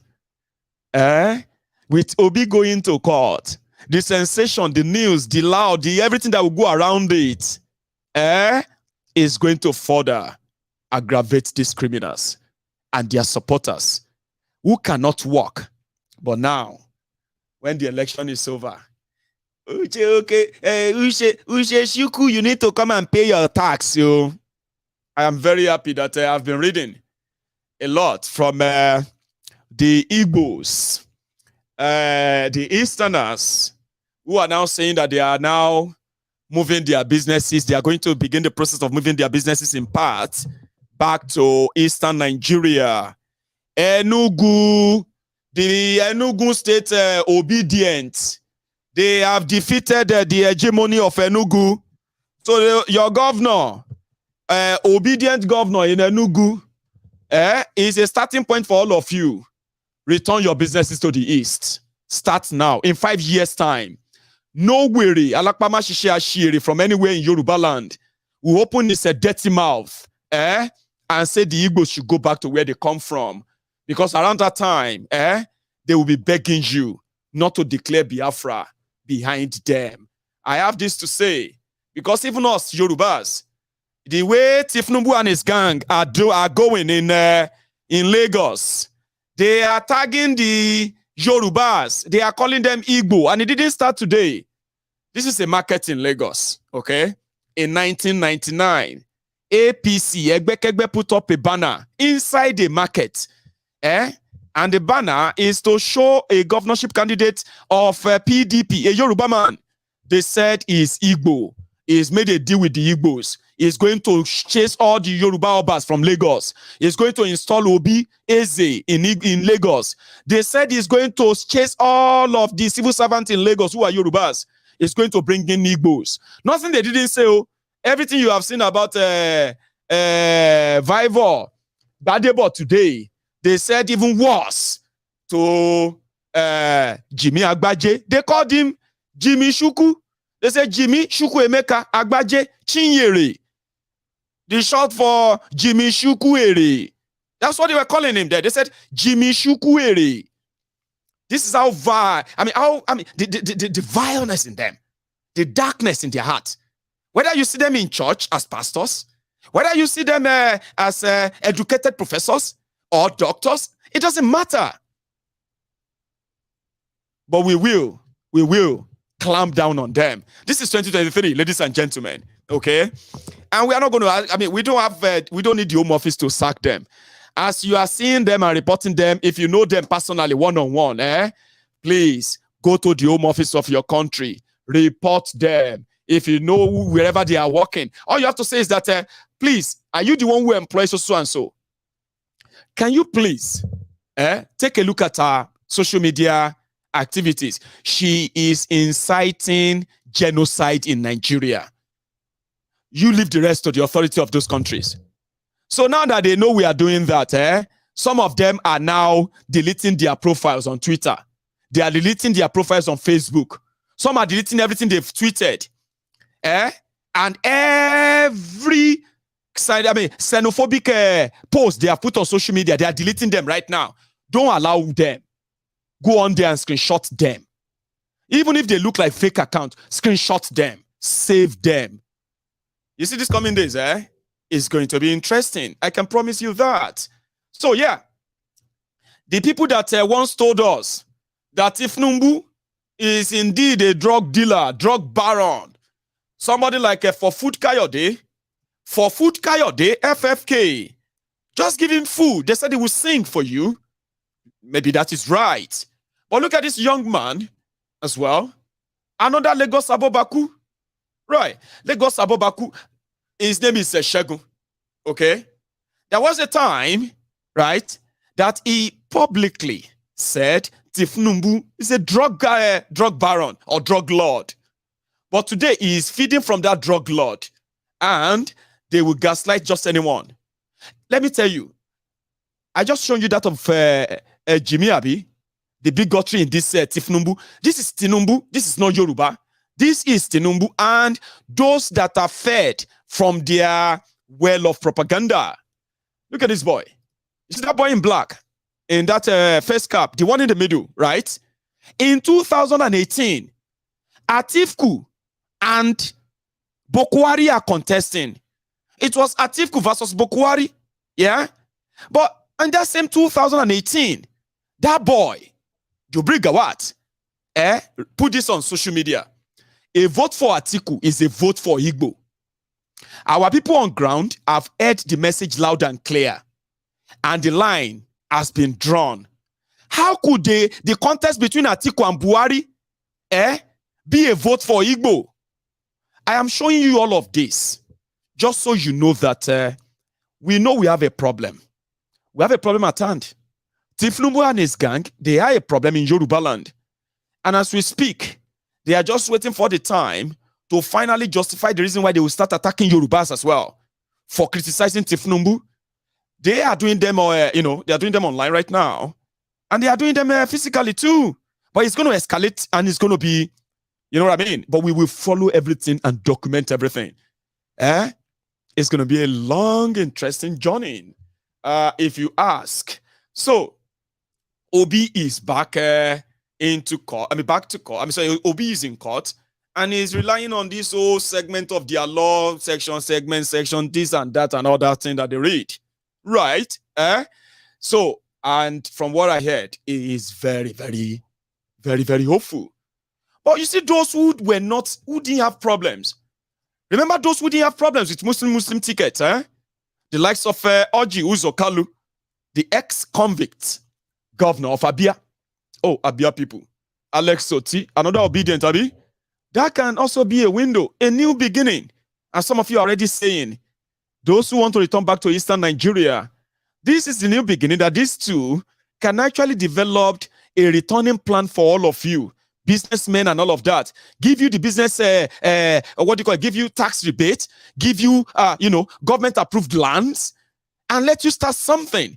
These two states can be the pioneer states of the rejuvenation, the revitalization of the Eastern Nigeria's economy. Try it. Though INEC is delaying the announcement, have you noticed?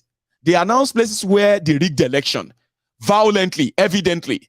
But you see that Abia and Enugu, they had to take the result to Abuja, delay it, and possibly deny you, but unfortunately they can't.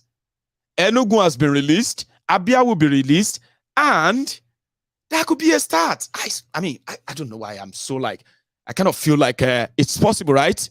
Now, you see those who didn't have problems with Muslim ticket, somebody like Orji Uzor-Kalu is now campaigning to be the Senate President of Nigeria. He is a Christian, he is Igbo, and because Tinubu and Shitty Man, the two of them are Muslim. Nigeria is a secular state. Therefore, the Senate President should come to Igbo land. Remember, Tinubu promised Devulu Mayi, Senate President. He promised Orji Uzor-Kalu, ex-convicts, the Senate President. He also promised, who else again? But I actually know about the two. So today, Orji Uzor-Kalu is saying, Christian should be the Senate President because Muslim, and the My Igbo brothers and sisters, you know what they are saying? Ah, thank you. Thank you, Jare Senator. Oji. We are very grateful. We've had our shot as Senate President. Okay? We will let our brothers from the North Central, Northeast, Northwest, let them have it. Okay? Or maybe Southwest. But we are okay. Thank you very much, Oji Uzo. This is what you have to say. Hang on. Will I be comfortable for a Muslim Senate President? The answer is no, because I speak the truth. Like I told you people that I will stand for Muslim ticket. That is the only thing that will win APC. I will not be comfortable for Muslim Senate President because this is a secular state. In a secular state, we need to accommodate interests, nations upon nations, and spread to be able to maintain the secularity of our country. So I believe that, to me, like I told you people the truth here before, that I believe in Muslim ticket. I will not believe in another Senate President being a Muslim. It will not augur well for the country. So I would like the party to zone it to me with my name. If they can do that, it will be very good, because President Tinubu needs people of high character to turn around this economy, to make sure that we work for the masses and make laws that will enable him to turn around the economy. I'm an economic person, you know, I'm an entrepreneur. Thanks for checking out Symphony on YouTube. Thanks, Symphony. He said the party should zone it to him. This is not even like zone it to the east, because Devuluma is also there. Zone it to me. President Tinubu need, you know. And suddenly, Muslim tickets, Muslim religion now matter. It didn't matter then. So my Biafran brother said, it doesn't matter. That's how thank you, Uzo. But we are not interested. Those no give Uzo Kalu. You know they speak for us, so they represent us. So if you give them APC, you're on your own. No. So that one their side. When you dig a pit for your enemy, you are advised not to dig deep, because you may fall into it. A lot of things are going to be unraveled. And those who supported the madness that APC pulled, they are likely going to be the first victims. But we are here to witness that, aren't we? So I'm going to ask you to take a moment. We are currently over 6,500 of us, especially on YouTube, right? Who are here with us live tonight. That's massive. Thank you. Thank you. Do you mind taking a moment? I mean, just take a moment, like 1 minute, and leave the comment section, right? And like the broadcast, or even subscribe onto my channel if you really love this. Let's take a break. I'll be back in a minute, okay? Like the broadcast, especially on YouTube. On Facebook, please, same. And when I get back, we can continue. Don't go anywhere. What shall I say unto the Lord? Yes, Lord. All I have to say, Thank you, Lord. What shall I say? Thank you,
Thank you.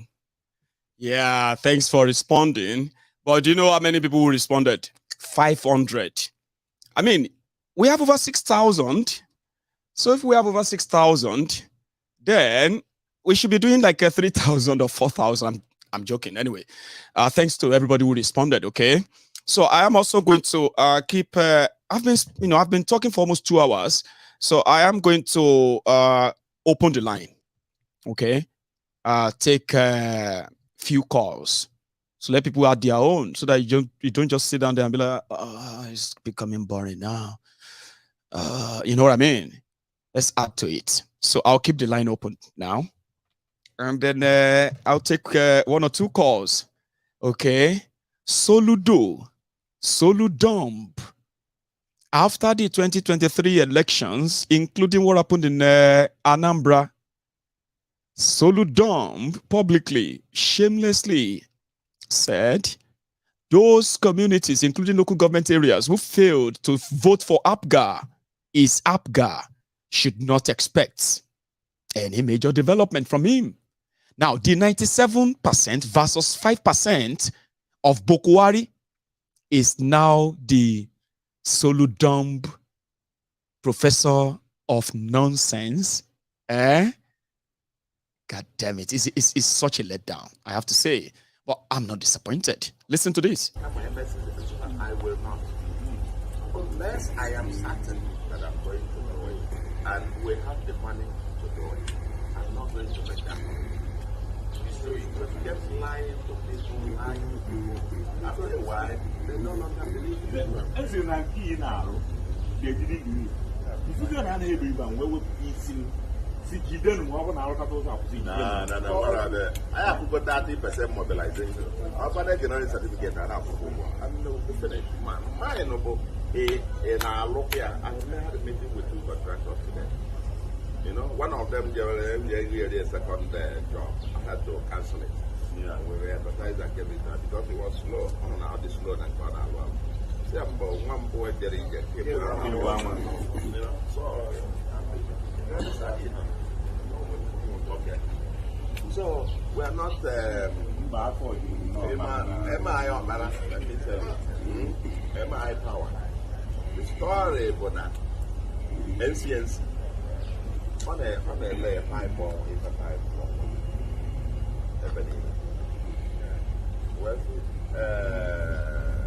NCNC. We were to town vote.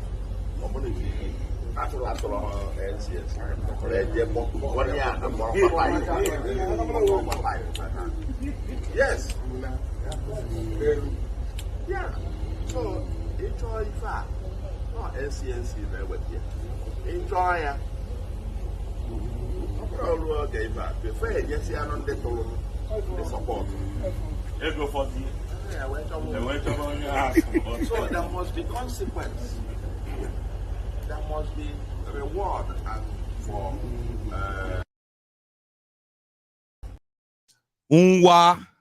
Ungbafo Soludump. Hello there. Sorry for keeping you waiting, right? Hey. It's okay, Maiyegun. Sorrow. Hey, Sister Jumi, how are you? I'm good, though. I'm good. Brilliant. Maiyegun. Ma? You know what? Thank God for the job you're doing, and thank God for the way you are cutting across everyone, both the Igbos, the Yorubas, and all the rest, the Hausas, all of them, all of us.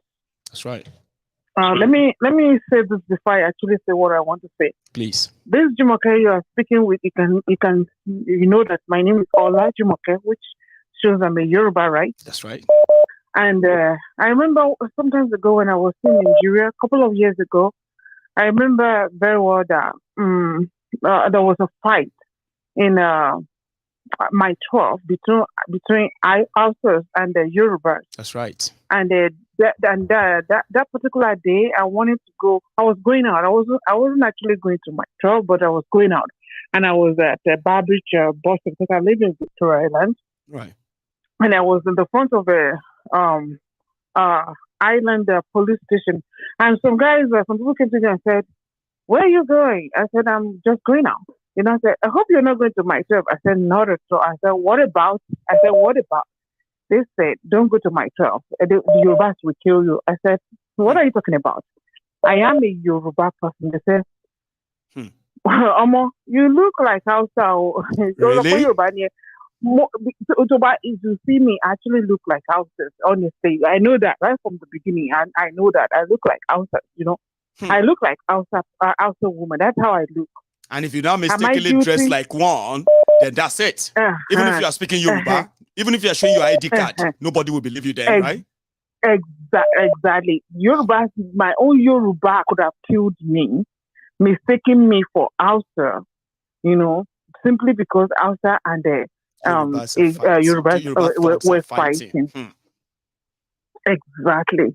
You know, now I'm coming to what I want to say. Julius Malema of South Africa said something.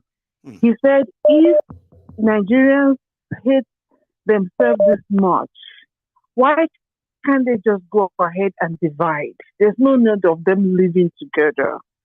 You see, unfortunately, Julius Malema, you know, unfortunately, Maiyegun, Nigeria is not one. We can never be one. For the first time, I'm not the kind that easily gets scared of situations. But this particular thing that started between Igbo and Yoruba scared me in the sense that in my mind, I was looking at Rwanda's problem. It's not so hard to see. Exactly, whereby two tribes, Hutu and the Tutsi, were killing themselves. A man that married the other tribe killed his wife.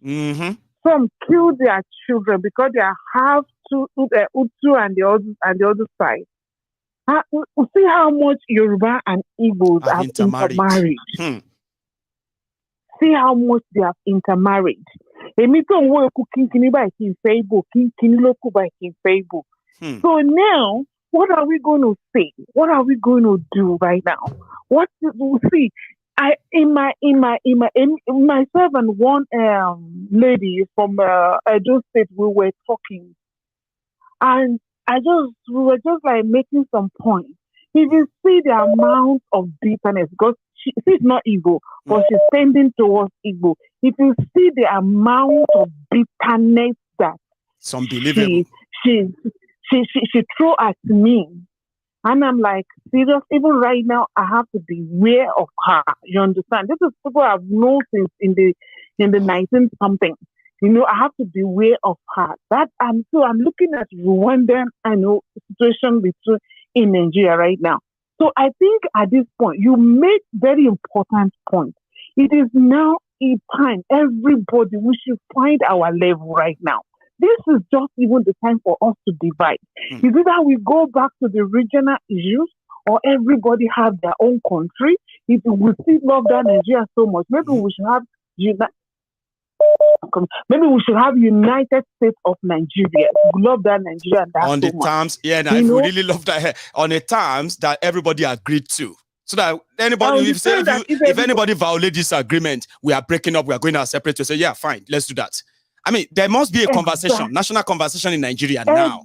There must be. Exactly. But the hatred that is between us right now, and it's not in our own level, it's not between me and you level. It is these politicians for their own pockets, for their own greediness, for their own wickedness. They kept pulling this card. Yes. I'm glad you went back to 2000 and something, whereby they pulled the same card and called that PDP man all sorts of names. Yes.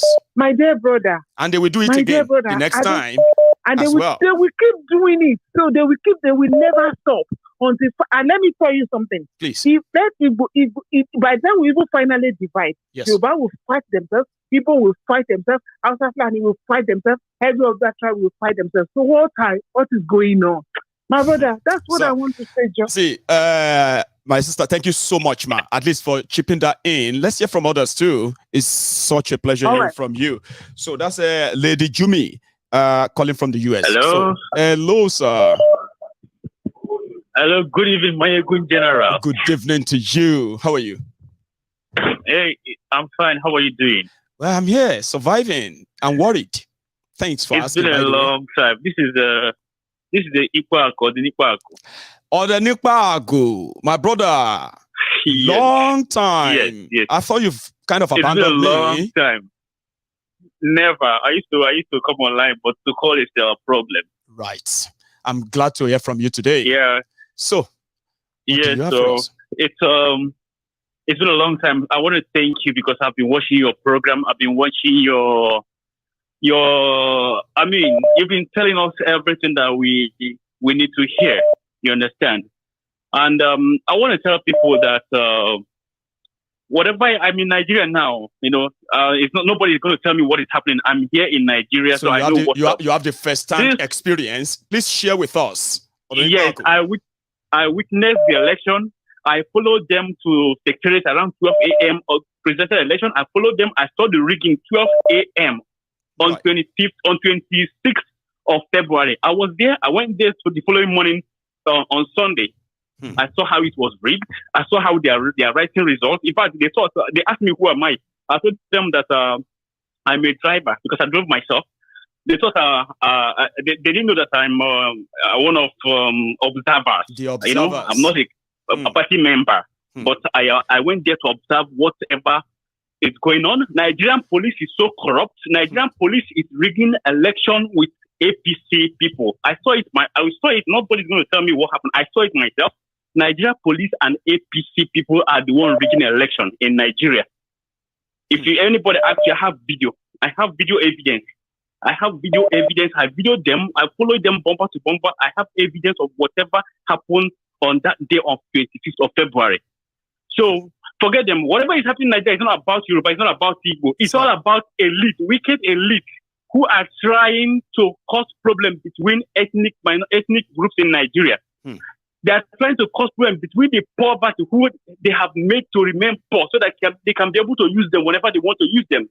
I told people, when you are done rigging elections, when you are done killing your brothers in the name of politics, when you go to petrol stations to buy fuel, tell them that you are from APC, that you supported so and so person, so that they will sell fuel cheaper for you. When you go to the market, tell them that you are from APC, that your brother is Igbo, your papa is Hausa, you want to buy food, they will sell it cheaper to you. That's my message to them. It doesn't matter. We are all suffering in Nigeria. I bought fuel 480 naira in Nigeria. I had to pay for petrol station first before entering. Everybody is suffering it. It has no tribe. It has no religion. It has no ethnicity. We are all suffering. We are all suffering, brother. So if you think you can, yeah, thank you, Maiyegun. Thank you very much. The Nikwago, my brother. So, yeah, I have another person on the line. Hello there. Hello, Maiyegun. Sir AK. How are you today, sir? I'm doing great. Nice to finally get today. I'm actually happy you got through, because I can imagine what it feels like most of the time you miss it, because I know you and the attempt you always put into want to speak. So yeah, lucky you. And then lucky me too. So sir, you have the floor. It's great to be here today. I just want to there's nothing that is happening right now that has not happened before. I just want to let the obedience know that these are some of the reasons why people like me don't vote in Nigeria. Anymore. We will not vote. I will never vote in Nigeria. Maybe when I get to the dual republic, I can vote, but not in this Nigeria. And if anybody believes this is new, the person has not been following attentive. He hasn't. There was a publication by Lamido about 2-3 years ago, right, when he was challenging the poor people. Just for you, all of us to understand that, look, that they always find their points of division in Nigeria. You will see the Yoruba people that are bigots. You will see the Igbo people that are bigots. They explore this. You will see some religious bigot people, Christian bigot, Muslim bigot. So I always tell people, Nigeria problem doesn't have tribal mark. It doesn't have religious affiliation. It's the same corrupt system that is exploiting all this, whatever they can find, to divide the people. So what is that thing that will get their attention? What is that thing that can get them more angry? So they keep throwing them until one sticks. If one sticks, this time around it seems that the tribal stuff stuck. but it's taking us to where we are. We don't know now. It's now it's no. I mean, it's no longer just about the election anymore. It is it's ripping through families, relationship like never seen before. Right now, I want to read about just 2 paragraphs in what Lamido said. Please. He was very frank, and the title is "Nigeria is too weak to break." And it says the former governor of Jigawa, who was quoted last week as saying that Nigeria cannot break up because members of the elite are united in preserving the advantage over the masses, irrespective of their differences of tribe and religion. Nigeria is too weak to break. Who will break it? The ordinary person in Jigawa, or the ordinary person in Sokoto, or the ordinary person in Bayelsa? Is it the group organizer or Yoruba woman selling kerosene by the roadside, or the Okada man in Delta? They don't have the capacity to unite because they are burdened by poverty. We are taking away from them their dignity, their self-esteem, their pride and self-worth. So they cannot even organize. Up there, we, the elite, unite. We will never allow Nigeria to break, because once it breaks, we will lose. But the common man loses nothing. What is he losing? It's already in air. He cannot lose anything more than this air. This is what he said. From I him. remember. So when you're Yoruba man fighting an Igbo man, just know because they want to keep both of you in air. If you're Igbo man fighting Yoruba man, or Yoruba man fighting Igbo man, they are succeeding on you. You don't know that. They want to keep both of you in perpetual poverty. Just know that that's what you're getting for eating yourself, for killing yourself, just because of a politician. And my second part of the message today as well is for people who don't understand that the establishment cannot fight establishment. The only revolutionary candidate in this election was Omoyele Sowore, and all of you refuse to look at his side. You're trying to fight establishment with an establishment. Until you start to get the revolutionary spirit in you, Nigeria is going nowhere. Let me tell you tomorrow, yes, sir. Obi may become advisor to this government, to Tinubu. They will all pally, and everybody will move forward. If you lose your life, you just lose it for nothing, zero. So just get that in your mind, that all these politicians. Yeah, thank you so much, sir. Don't let me give opportunity. Yeah, I know. You know, there's so many people on the queue, right? And I love the fact that you've been very precise with your own message, right? Let me take another call, sir. Okay, I appreciate that so much. Thank you. Great. Now I have another caller on the line here. Hello. Be very precise. One name. My brother, one name to all. Only you have the entitlement of one name. Because I got it from my own one name, my own brother from another mother. Osita. Yeah. Sir. All right. How are you? Good job, my brother. Thank you for that. I'm fine. Yeah. Anyway, what I want to say here is you see, freedom has a cost. It does. If we think that, is everything about revolution to keep Nigeria together, I am telling you the gospel truth is not going to work. Explain. You remember I told you, the problem about Nigeria is the constitution. But believe me, with this 2023 election, we'll find out that they've gone beyond that. They've gone beyond the constitution because they make laws that they don't even follow. No. Even the one that favors them, but they don't even obey. So when people are thinking that it is only a one-man action, that you think that only one man will stand on the podium and say, let us fight this thing out. If you think it works that way, it is never going to work.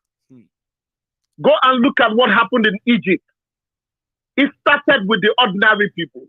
It did not start with anybody who is a leader of anything in Egypt. So if we don't feel the pain, we will never react. Right. You know, it has nothing to do with P2B. It has nothing to do with Omolesho or whatever. It has nothing to do with neither Sunday Go, but it has something to do with us. It's our mind. It's our might. It's our fight. If we decide to, we will get it done. But if we don't, we will never.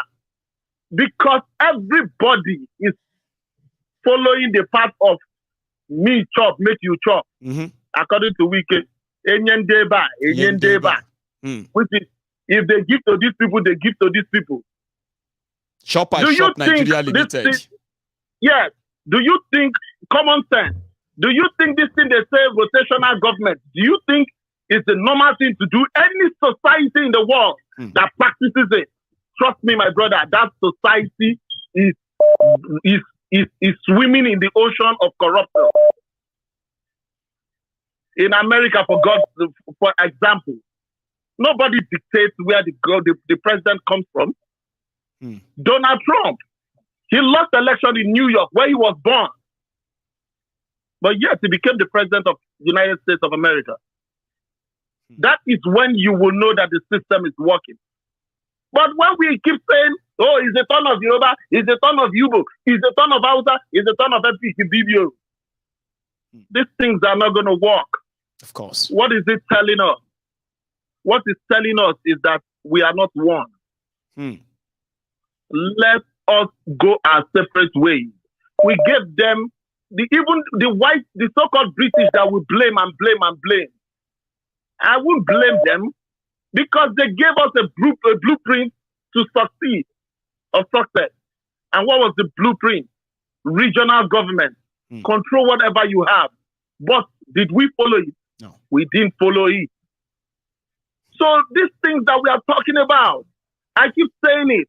When I say that education, they destroyed education. Education is not certificate, for God's sake. It's not just certificate. Education is knowledge. Education is knowledge. To learn, unlearn, and at the same time put, once you know better, you do better. That's what is called education. You don't wallow in bigotry. Yes, ability to have, ability to have the mind of your own. Yes. You choose the life that you want to live. I used to tell people, in America here, you have beggars. But if you want to become a beggar, you become a beggar. It's your choice. It will be by choice. It's your choice.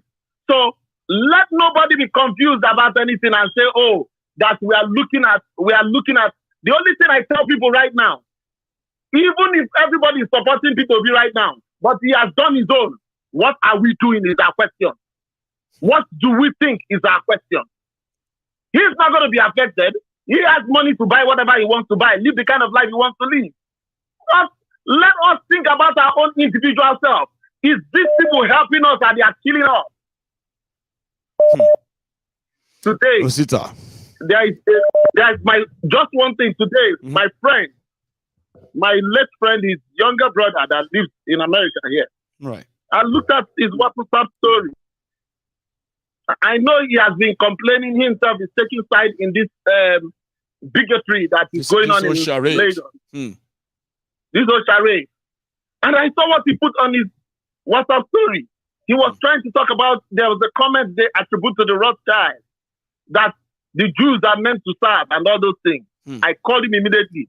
I told him, if you don't bring that nonsense thing that you put there down, don't call my phone again. Are you stupid? You don't know if they trace you, they could trace my line. That's right. And think that we are the same thing. You don't say any nonsense about the Jews here. So that is the way it is. We are only helping these stupid people that call themselves elite to become what they want to become.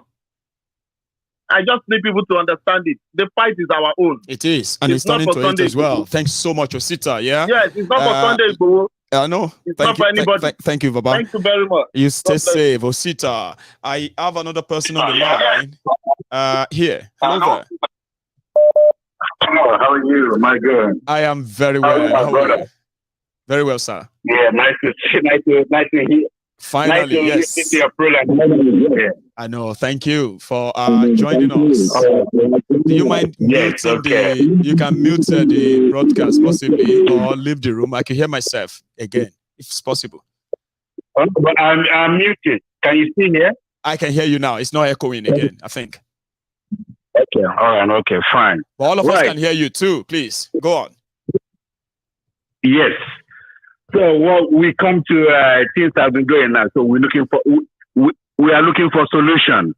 Yes, we are. And then I got two solutions that will solve Nigerian problem.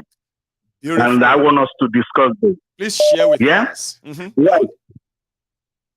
Let's not make no mistake. People, I see all these politicians, whether for everybody, whether you're contesting for governorship, president, or House of Assembly, House of Rep, people are spending millions of pounds, millions of dollars, or millions of naira. Yeah? Fortune. Spending a lot of money. Money that you cannot account for. No businessman spend money unwisely like that. No. At the end of the day, if you spend such money, there's no other two ways about it. The only reason you're spending this money to get into the office is to go back there and steal. That's right. Because they have to recruit this money. Nobody will put money in the bush and just fold his hand. No. And the only way you can do it is to steal. So the essence of these people spending this fortune is not for good governance. No. It's not because of they like you. No. And spending this fortune they're spending, they're not spending it because of Yoruba, because of Igbo, because of Hausa, it's investment. Because of this. This is the money coming from his pocket.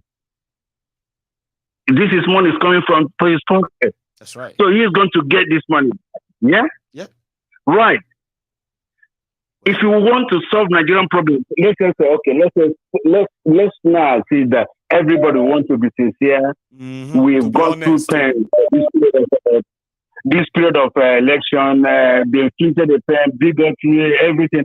We want to move forward. Let's forget about the past. Okay, let's move forward now. Let's bring Nigerians together. Right.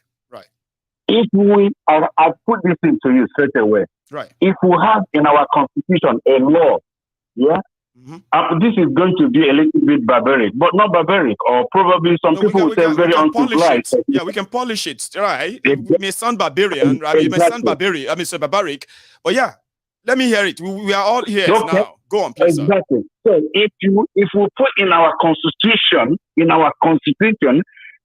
I have to be very conservative with this amount of money. Because I value human life. So I will not say, let me make it this way. Okay. Anybody in Nigeria, right? I don't care the office you are, whether you are a local government or this, if you steal more than $1 million, if you steal, when I mean $1 million, public money, taxpayers' money, if you steal more than $1 million and you have a law and you go to court, holistic, your court and they find you guilty that you steal more than $1 million, you will face a firing squad. You go for public execution. How many politicians you think that will be there? Like they do in China. But if they now steal 999,999, just maybe $1 to 1 million by law, that's not 1 million. So what do you think? Because let me tell you something. Thieves are so the reason I'm suggesting the amount of money is to be a bit careful about human life. Okay. See, I was just trying to be a little bit sarcastic there. Okay. You know why I pointed that out? Because you are so specific, right? What will qualify for firing squad? That's why I intentionally used that, okay? Because you are so specific, like $1 million. Because I mean Nigeria is stupid. Nigeria, the thieves are smart. So if I steal 999,999 pounds, that's £1 before 1 million, then I can escape a firing squad. Maybe. But I get what you mean, sir. When you steal money in China, when you are found guilty in China, we can endure that. No. When you are found guilty of stealing money in China, sir, when you are found guilty of stealing public money in China, okay, even now you yourself go tell your family, say they're not going to see you again before they arrest you. Because you know that they're likely not going to see you again. life in jail or death. It doesn't matter how much you steal. That's how they do it in China. So maybe we should not be specific. Okay. Like if you steal 1 million or if you steal 100,000, because they are smart thieves, sir. I'm trying to be very merciful to them for their life. Okay. Like you must do something that big before we fire you. Okay. That big. Let's put it that way. Right. Because a lot of them see millions of dollars. I'm trying to be very merciful to their lives. I see. Yes? We should show mercy. Tamper justice with mercy. Yes? Trust me, if you have that law today, if you see more than that, Nigeria would die. Nobody, almost 50% of these people vote for us. You will never see them contest for public office. They will never appear. They will never come. I know. They will all run away. Something to at least something to scare them. Something that they know that if I am caught and I'm guilty, that may be my hand. Something. I get that. In the Constitution, Baba, thank you so much. There is one solution I want to give you. Another solution another one for this our struggle quickly is that people make no mistake. We cannot get this thing by going to court. You know, the court is not going to work. The only way, if this solution is not there, then we have to divide the country. And if we have to divide the country, go to Duduwa, France, or wherever you can, we have to start preparing for armed struggle.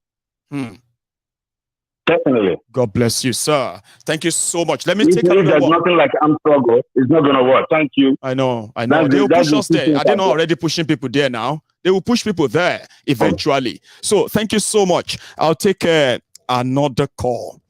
Hello. Hello, Baba. Oh yeah. Baba. How you doing? Baba, you need to mute that one. No, mute that one so that we can hear ourselves. How you doing, Baba? Okay. Can you hear me now? Loud and clear. Everywhere. Yeah. Good evening. More blessing, Baba. More blessing too. Amen. I'm in Lagos. You're in Lagos right now, which is great. Yes, sir. Baba, share with us what's going on in Lagos. The election is over. Yeah. I was there doing the presidential election. Oh, you've returned. And there doing the governorship election. That hatred is too much. I don't want to lie to you. Yeah. Even though me got to just go go. Oh no, you mean that be you. So all the summer fún ọgọ face to face àbí pé wọ́n gọ́ra gbójú tẹ gan tó jọjú Yorùbá yìí. So about tí ń pè wọ́n gan lọ́mọjọ Igbo. If you see anybody, gbogbo ẹni tó ń pè ní ọmọjọ Igbo, you are the potential target later. If they call you ọmọjọ Igbo, you dey laugh. Baba, you may be the type of go on. I have a friend. So sọ fún mi pé mo tẹ́lẹ̀ Peter Obi. Ní pé ìdí tí Peter Obi bá jẹ president, I lọ build the seaport. They like Igbo. Understand? I love this for Anambra. Àwọn Igbo máa fi Èkó lẹ̀. But kí wá ní they like Igbo they fẹ́ jẹ́ kí Igbo bá ń gbé papọ̀. That thing they fẹ́ máa intimidate wọn. Hatred yẹn ti pọ̀ jù. Even though àwọn people is close ni wọn, ọtún wá wá ta, ọtún wá wá látọjà, ọwọ́ àgbà pọ̀ Igbo yẹn. So I can even show you that because we are one business in you.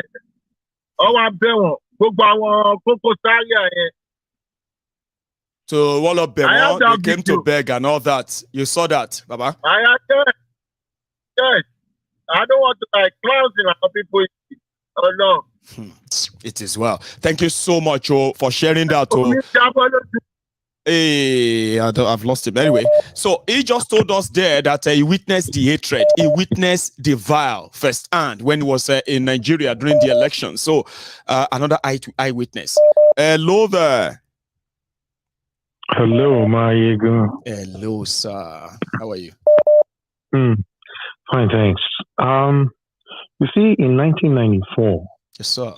During the hello. Yeah, loud and clear. Maiyegun? Please. Yeah, you see, in 1994, when the Rwandan genocide started and lasted for 100 days, that's right. It was pre-social media. And now that we have pretty much an average citizen It's pretty much a walking broadcaster, a walking CNN in their rights. And the amount of information that is floating through the pipeline.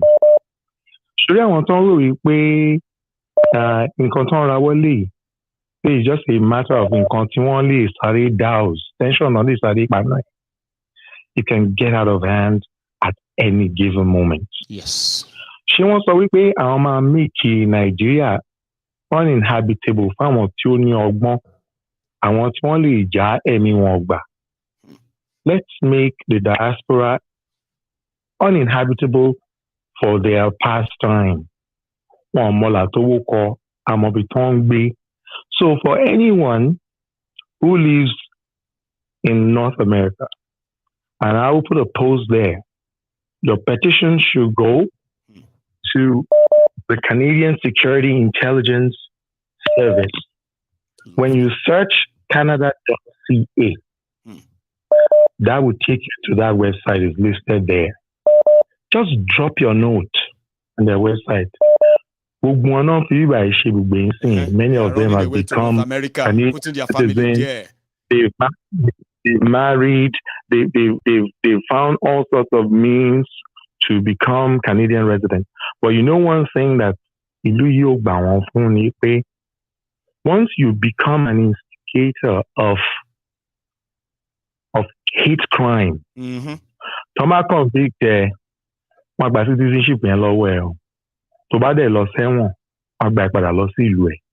so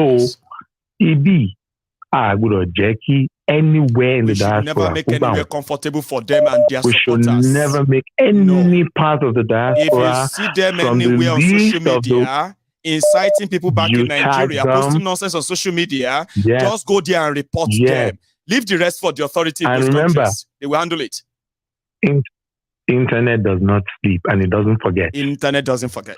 So it doesn't forget. So everyone, you're not competing. This is not about financial. You just capture and dump the data. They will sort it all out. Yes. Everybody look at and his pictures tell 1,000 words. They can't hide. So we will inundate them with electronic data. Please. They can attack, they can be violent. Yeah, nobody has this monopoly to violence. No. It will be an intellectual warfare now. Right. So we should not make any other part of the world don't go onto their platform.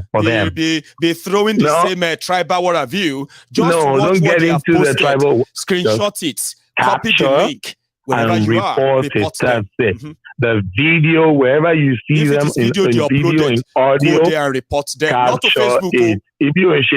Don't report to Facebook or Twitter.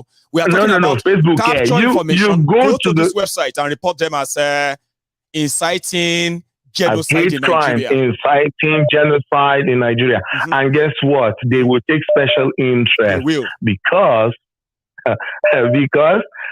just being a member of their society, pretty much you are a national threat. Yes. So anything to bring a national threat, you become a national threat. So if you are a citizen, even if you don't have the residence permit of this part of the world, it doesn't matter. They will find this bunch of rogues and they will put them on notice. That's my contribution for tonight. Thanks for the great job so valuable. I know then that there are so many people who have an idea of what I was talking about, and I'm glad that you came on to even kind of explain it further. Thank you, sir. I appreciate it's in the inbox. Check. Just go there. Check the comment section. You'll see, and I'll keep posting it there. Please. God bless you. Comfort. Here, I have another caller. Hello.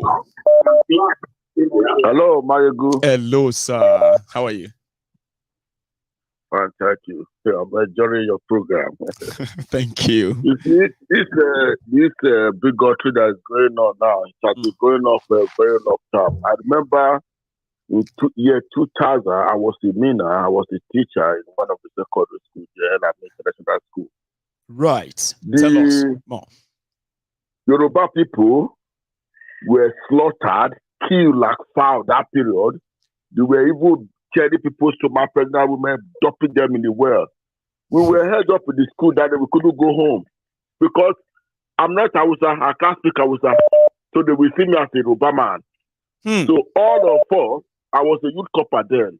All of us in that school, we were in that school that we couldn't go home because of what was happening. So that now, that's what's happening in Lagos now. Yorubas killing Igbo.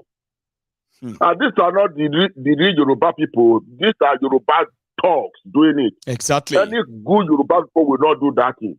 I lived in Lagos for many years before I traveled abroad. Many good Yoruba people will not do this thing that people are doing now. Now these jobless cretins now who are entitled, they feel like they are supposed to be rich, but they are not. How come the non-Yorubas are coming here to be rich? Then our leaders must have given them that chance, but they didn't give us. So they are entitled and they are jealous. Hardworking Yorubas are making friends with Igbos, making business partners with them, making money with Igbos. The Yorubas I know who have Igbos as friends, they will tell you, I've made so much money that we ever even think of in my life through that guy. So who are these entitled guys that are claiming that Igbos are coming to take their land? The jobless political Oshins. Please, continue. And their political leaders are the people selling those ideas to them. See? And they are working on it.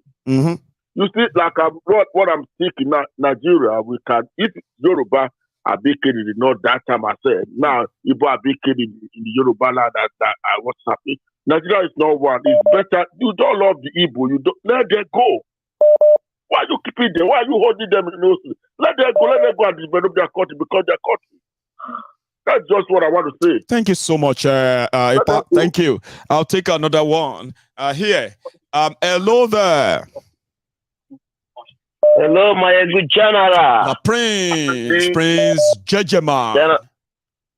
General Baba. How are you? I'm fine, Baba. We are enjoying you, Baba. I'm enjoying all of you tonight as well. Like, I'm enjoying myself. And thank you, at least, for enduring me. Oh, enjoying me. Thank you, Baba. Go on. Thank you. You're welcome, sir. Thanks, Baba. Maiyegun General, yes, I want to start it this way. You see, I want to start it by saying that the person will hold somebody for granted and refuse to let go. Yeah? That person automatically is holding himself. He's holding himself that is the situation. Too, because he himself no go. Yes. Yes, that is the situation of Nigeria and Igbo, the Biafrans and the Igbos. What do you call it? Yeah, Biafrans and Igbos. That is one. Maiyegun General. That one deep, Prince. How long have you been thinking about that thing? That deep, they get me thinking, Sha. So if I hold somebody now and say, you know, they go anywhere. Hold there, say there, you know, they go anywhere. Say, let me go, leave me. You know, they go anywhere. Now, two of us know they go anywhere. If we are actually being honest, myself know they go anywhere. Myself, wow. That's deeper. You know why? Let me just a little bit of expansion before I go to the other one. All right. You see, Baba, why I say so, you know, everything that or tax that they are trying to put on everything that Igbo man is doing in his commerce, every tax that Nigeria want to put on Igbo man, they continue to put tax in the seaport, on the street, custom will do their own, police will do their own, then local government will do their own, federal government will do their own. At the end of the day, the Igbo man, after all those suffering, every of those tax, he will add it into his goods that I want to sell. And and add his own gain. And the whole Nigeria is the people that are going to buy it. Are you getting me, Maiyegun? So, now a person will hold person for ground, hold himself. That is one. Wow. Secondly, see, Maiyegun, I want the Yorubas and the Igbos to listen. There are two types of Yorubas in this matter. One is those that want Yoruba nation. They know that Nigeria is not workable and Nigeria is not serving the purpose of ordinary Yoruba man. No. The other ones are the ones who are on the pampas of Tinubu, waiting to grab one position or the other. You know, I want to have my jembe. You understand me? Jemusakpo. Yeah, and those ones, they are just in the minority. I want people, the Biafrans to know this, you know, so that you know what is going on. They are in maybe 5%, let me put it that way, because majority of the Yorubas are suffering in Nigerian arrangement. Okay, so it's the lack of Tinubu and all the pampas gangsters that are in 5%. All they want is that I want to have my jembe, in position, Jemusakpo. So so what the Biafrans also have this kind of people. In Biafran, we have at least 99% wants to go for Biafra. It's 1% that are those that are in the Asorok, Iron Asorok, the like of this Soludo, Nwike, and Devoromai, and this Ozodimba, hopeless Ozodimba. You understand? They like they are those that are in those groups. And they will do anything to remain, to maintain their seat on that table. Exactly. To see they remain in Nigeria the way Nigeria is. The Fulanis also, 90% of them or 95% of them are suffering. They are all in the bush. All of us, they collect for Nigeria, if we are all being truthful. Nnamdi Kanu said, if Nigerians are being honest, right, what Biafrans are fighting for, every part of Nigeria should be fighting for the same thing. Like, we don't want to be part of this anymore. We are no. We want to leave. Please, we don't want to be part of this anymore. Instead of all of Nigeria to be fighting Biafra, they should be fighting like Biafrans. That's what he said. Exactly. If we are being honest. Maiyegun in summary, the idea, because Tinubu, when you say a thief is the master of a thief. There's a name we call it a perima. It's not ordinary thief. You understand? The thief, which is higher than thief, is called a perima in the Biafran Igbo language. You understand? It's called what? A perima. Yes. That's a strong thief, or what do you call it? The father of thieves. That is the chief thief. The chief thieves, and it's very, very crafty. You come back from shrine. Where did they bring all these things this evening, Prince? It's like you have written them down for a while. You just said, okay, I want to hear that. Go on. I don't be old man. You're old man. No, you're old man already. But this wisdom, it can't be like say, you know, we just say drop arm, lamba like that. They drop arm. You can't want to say more. You get off for stock before you came on. Go on. I won't forget that. See, Baba, the plan of Tinubu is to destabilize anybody that is thinking about Yoruba nation, so that they can continue in Nigerian project. And Nigerian project is the way he captured Lagos State. He wants to capture Nigeria fully into his pocket, not in the pocket of the Yoruba nation. Okay? Thank you, the Prince. Ma, take this so one. On the Prince, final note, our time is almost done.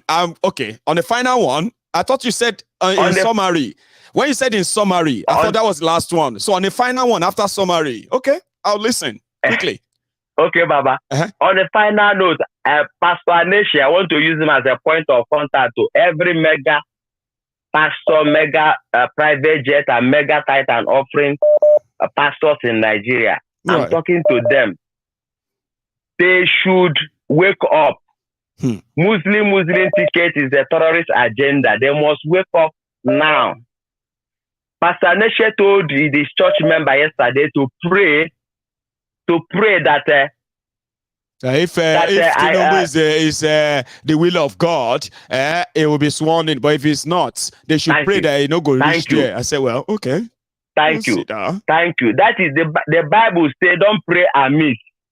That is praying. That's a wrong prayer. Very wrong prayer that is praying. Right. Because if you are telling people to pray that prayer, God is no longer interfering in the affair of Nigeria, because those pastors, they are there, instead of advising their millions of members that Nigeria solution is only by referendum. You understand? Before or restructuring before anything called election. Election at all. They refuse to do that. Now the only solution is to act like Reverend Martin Luther King. Martin Luther King, no day for church. They pray, they speak in tongue. He marched the street, action by action, the whole world. You can only show your grievances through marching on the streets, and the government will recognize that you are aggrieved. Without that, you sit in your room, you are speaking in tongue. It is useless. You are praying and fasting. The Bible says prayer without work is dead. Thank you, my good general. Thank you so much, the Prince Jojoman. I am supposed to take my last call, but I am worried that if I do that, I may not leave here tonight. There's so many people who want to get in tonight, and then our time is so up. Now, I am going to beg you that we will have to shift that phone call till tomorrow or next one. So thank you, every one of you who joined me tonight. I have shared what I think you should know. Other people have added their own contribution to make it kind of more broad. However, a lot of you also know what you know. Okay? So if for any reason, which I believe you would, come across their propaganda propagating this hatred, and some of them are these subtle, divisive social media posts, I implore you, I know it's not going to be easy, but for the sake of your own mental health, I implore you not to engage them. Whether you are Yoruba, whether you are Igbo, in the coming days, you are going to see more of these hateful messages from APC. They just don't know how to stop. Do you get? Did you get that? They don't know how to stop. They probably want to stop, right? But they just don't know how. This is the only thing they know. When you box them into a corner, they start lying. And during lying, they start instigating people. This is what they do. And you should expect more and worse in the coming days. Don't engage them. Preserve your own mental health. Think of the type of messages you are going to be engaging on social media. I am saying this to you because with Obi, who is about to beam the biggest torchlight they've ever beamed on Tinubu since his name first popped up in the political arena of Nigeria. What Peter Obi is about to do has never been done in the history of election or politics in Nigeria. It is scary and it is going to be interesting. When you box APC to a corner like that, when you try to corner them like this, the best tool they use is propaganda. And when they do them, they have their targeted audience. Like what happened in this election. There will be responses, including violence. I am very much happy that the Yorubas have also signed up to say, Tinubu will not destroy the heritage and then the image of Yoruba people. Because of his selfishness, his self-ambition, and his greed. Of course, we know there are those street urchins, these crumb eaters, crumb chasers, all-risers, ass-lickers, that will do and say anything just to defend the drug baron, the sick, demented relic called Tinubu. But dragging the Yorubas into your political bigotry, that is too much for the genuine, Yorubas to take. Your bigotry has now eaten deeper into the united fabric of the Yorubas and the Igbos in Yoruba land. Marriages, homes, you are tearing and destroying relationship. Just with that bigotry, we will fight back. Our fight is not usually physical, but we'll touch you and go touch you.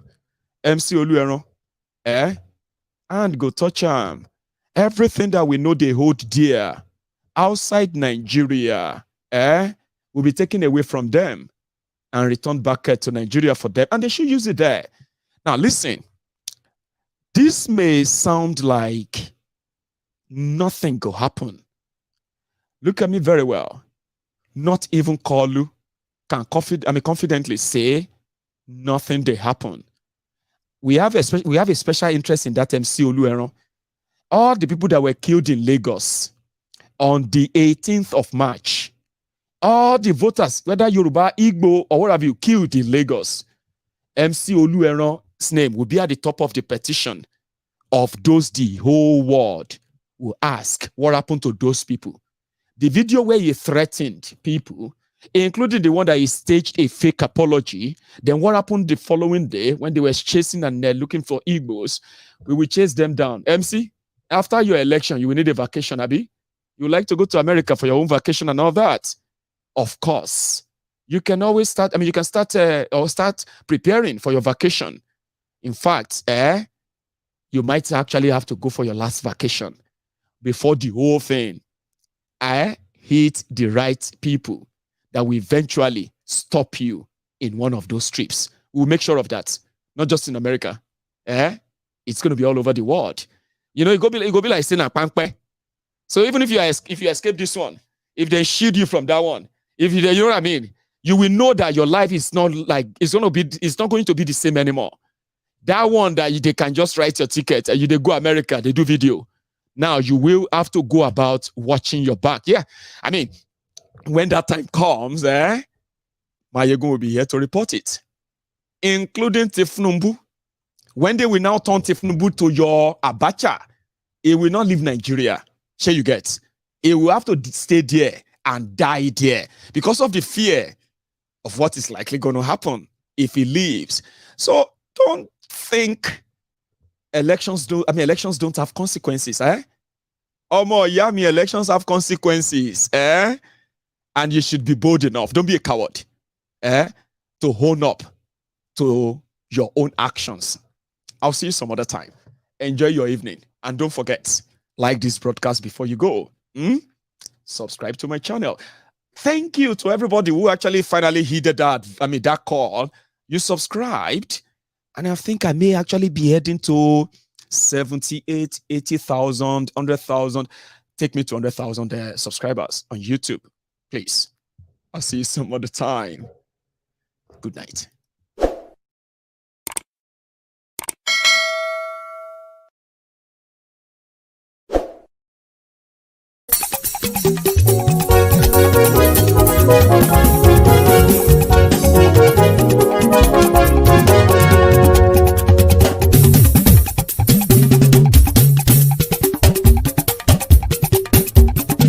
Maiyegun làwa mọ̀ làmọ̀ tó dòdòdò. Maiyegun Diary, Maiyegun number one. Maiyegun làwa mọ̀ làmọ̀ tó dòdòdò. Maiyegun Diary, Maiyegun number one. Maiyegun ti dé o, ọ̀rẹ́ ará ìlú. Maiyegun Diary, Maiyegun number one. Lórí Facebook, lórí YouTube. Maiyegun Diary, Maiyegun number one. Gbogbo bó ṣe ń lọ ni Maiyegun já wa sí. Maiyegun Diary, Maiyegun number one. Àṣírí ọ̀jẹ̀lú kì í bò níbẹ̀ o. Maiyegun Diary, Maiyegun number one. Bó bá ṣe eré, àní Maiyegun máa wí.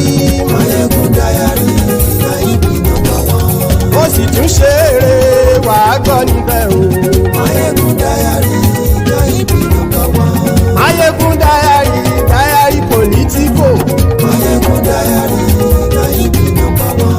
Godfatherism, kò sí lọ́rọ̀ Maiyegun. Maiyegun Diary, Maiyegun number one. Ẹ farabalẹ̀ sẹ́ o, kẹ́gọ́rọ̀ lẹ́nu o. Maiyegun Diary, Maiyegun number one. Àní Maiyegun làwa mọ̀ tó dòdòdò. Maiyegun Diary, Maiyegun number one.